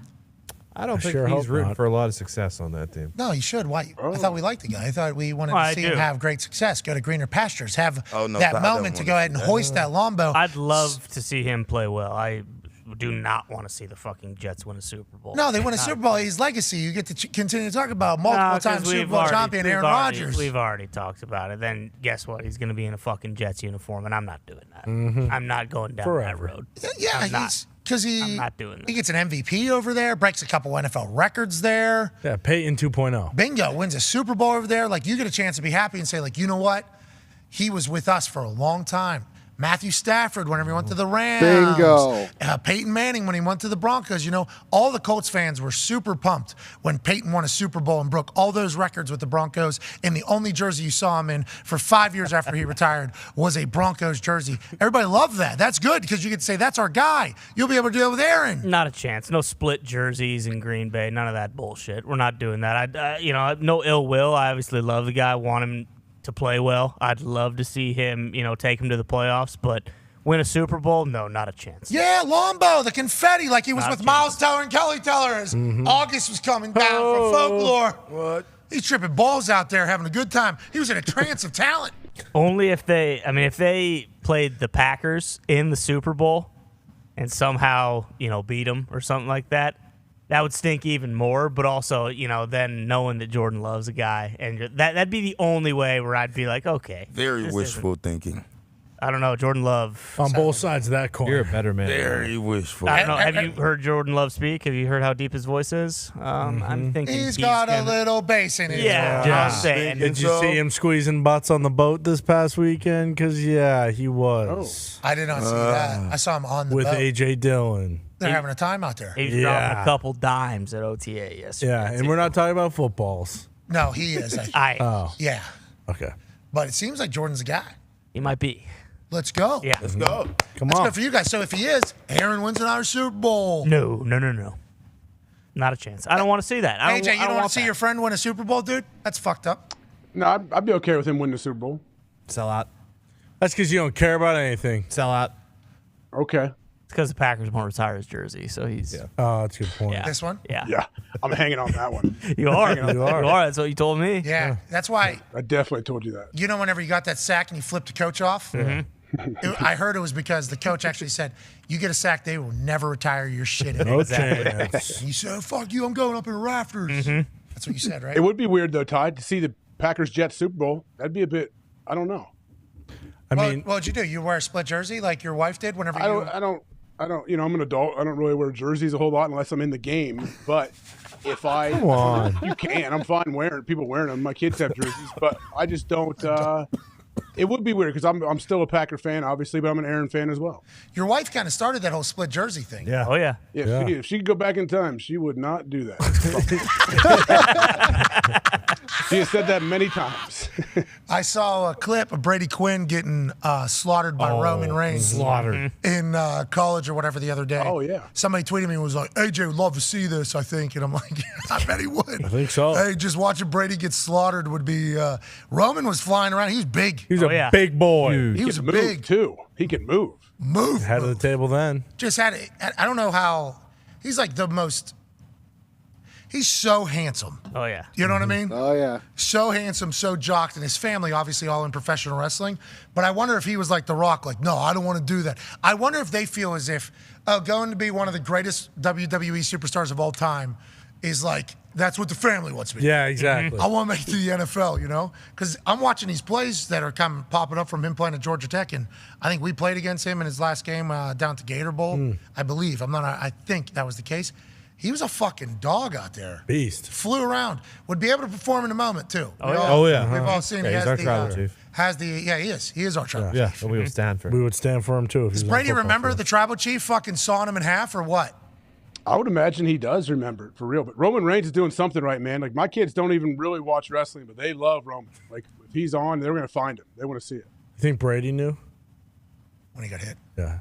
Thank you, tribal chief. It's going to be the tribal chief. Yeah. You're going to be the world champion. Yeah. For sure. What if that is what Brady said every time he got sacked? Yeah. He was the morpho Bingo. every time he got sacked. He said, tribal chief. I mean, you're gonna flail out in the NFL. Yeah. You're the tribal chief. You're gonna be a chef someday. You're gonna be the tribal chief. Yes. Did you watch that show, the Morpho show? No, is that what Con Man is talking about in the commercial break? The one we're watching, yeah. Pretty good. But is it good? Con, you do give, I do like the information you give about these shows. I couldn't tell, is that one good or not? It's very hit or miss. For instance, Pat watched 2 minutes and he was like, I can't do this. So it's kind I watched of like, 2 episodes. Oh, Thank you. Okay. I get it. Yes. So That being said, hate a lot of the characters. So like, whenever they do, when they do like individual character episodes, it's hard. Like if I don't like the character, I'm checking out within the first minute and a half. Yeah. It's like, all right, I'm out of here. And every episode is like that. Yeah. It's different What characters. what makes a character likable to you? Just if I hate them or not. I don't know. Yeah, I mean, Same thing as humans. What makes a person? Yeah, I mean. I mean, the next show I'm doing.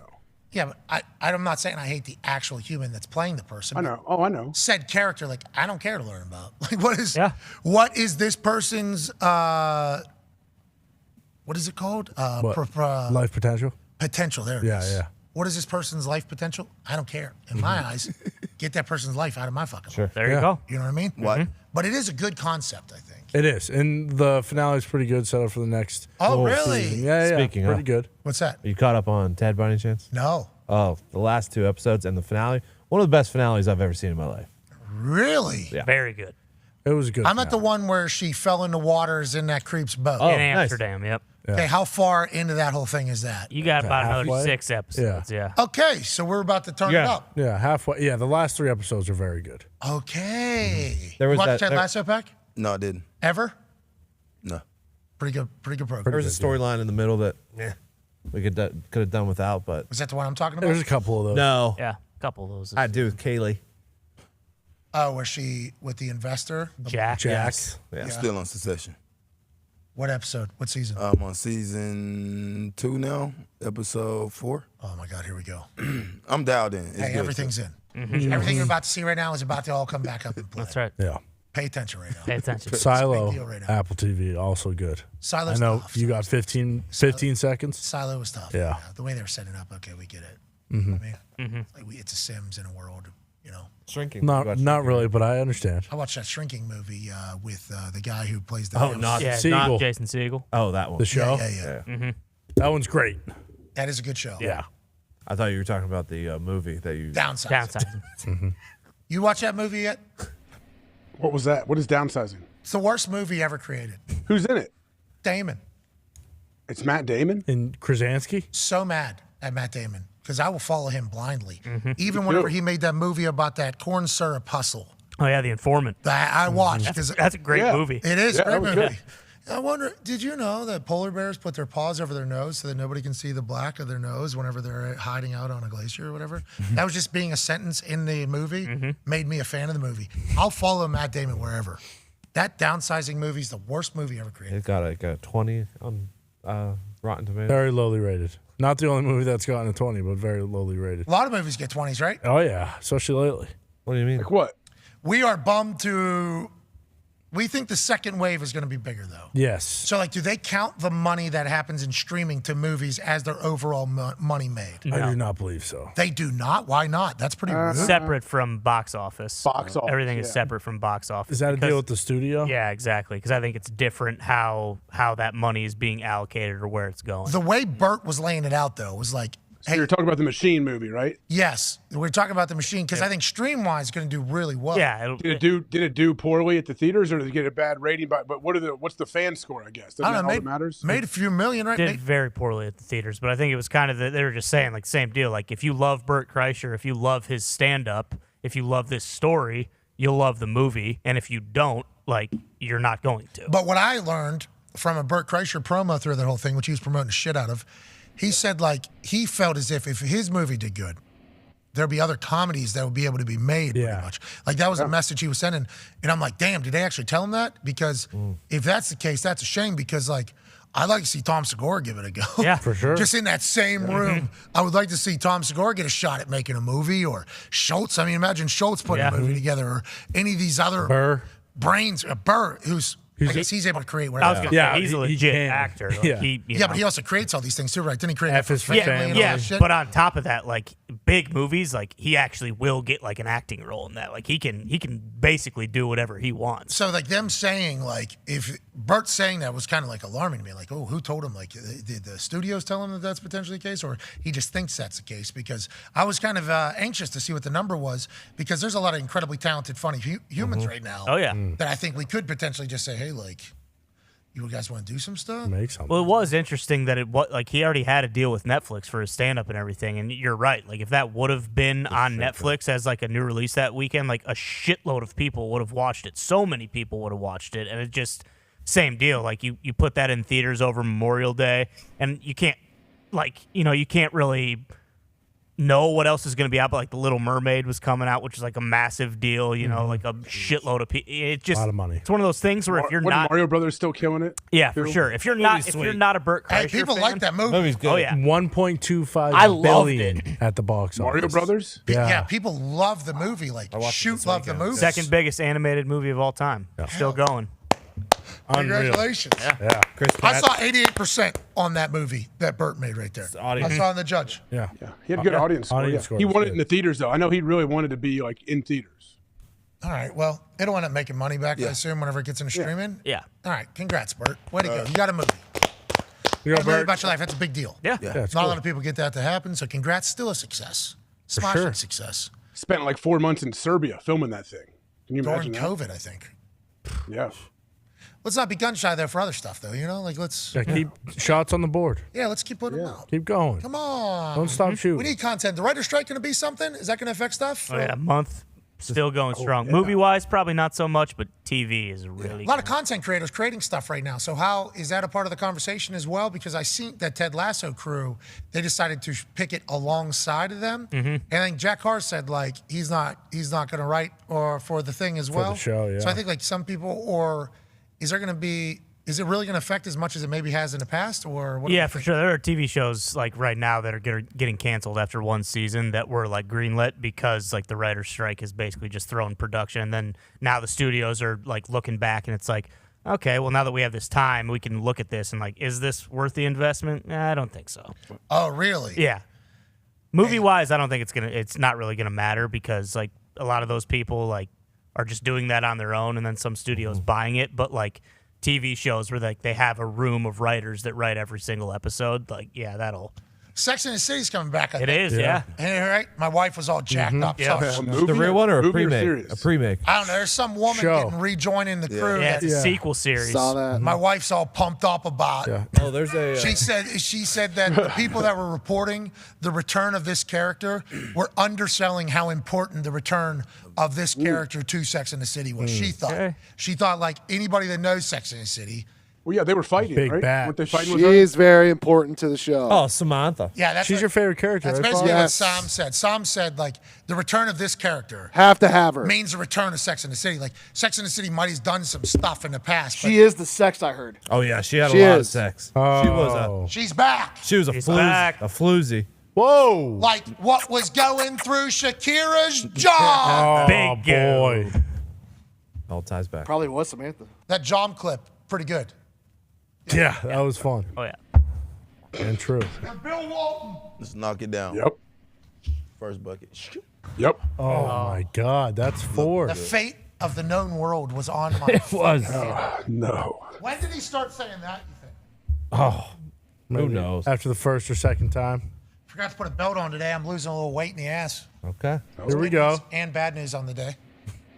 You know what I mean?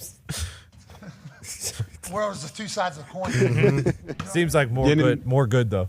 More good. Yeah. Overall, but Yeah. there's been a couple times today where I'm like, God damn. Shit. You know what I mean? A lot of that. Especially you got slippy underwear on. Dude got slippy undie. Always have slippy undie. You wear slippy undie too?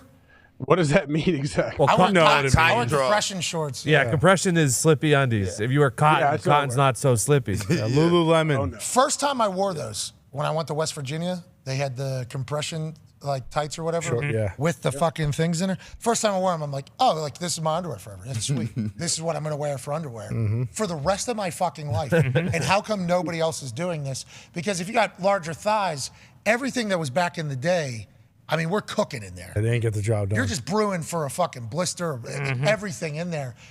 These tights are there every single day since that day for the rest of my life. I'm like, here's what I'm doing. Put a cotton on every once in a while. It's like, get this thing out of me. You're right. Right? I'm with you 100%. Yeah, that was Exactly my same experience. It's 93 degrees today or something today. Oh, it's very hot. It's going to be hot So till hot. October. For Bill Walton. Nice. Yeah. That was the one. yeah, boom. Come on. For Bill Walton in the NBA Finals tipping off this evening, we'll give 10 people $500 who retweet this video, say something nice to somebody, and put the easiest way to pay you digitally in the same exact reply tweet. We can't thank you enough for allowing us to do this every single day. Remember, numbers on the internet are fake, even ones that are being reported about deals as headlines. We will continue to do this program the way we've done this program for a long, long time. That's AJ Hawk, the Toxic Table, one half of the Hammer, Dahn, Cowboys, Pac-Man, everybody in the back, and all of our people. We can't thank you enough. We'll see you tomorrow for a Feel Good Friday Hell yeah. after an NBA Finals Yes. matchup in Denver as the fate of the known world is on the line tonight before 9 p.m. Eastern for the first time in 20 years. Hell yeah. Let's enjoy the hell out of this. We'll see you tomorrow. Goodbye. Smell me.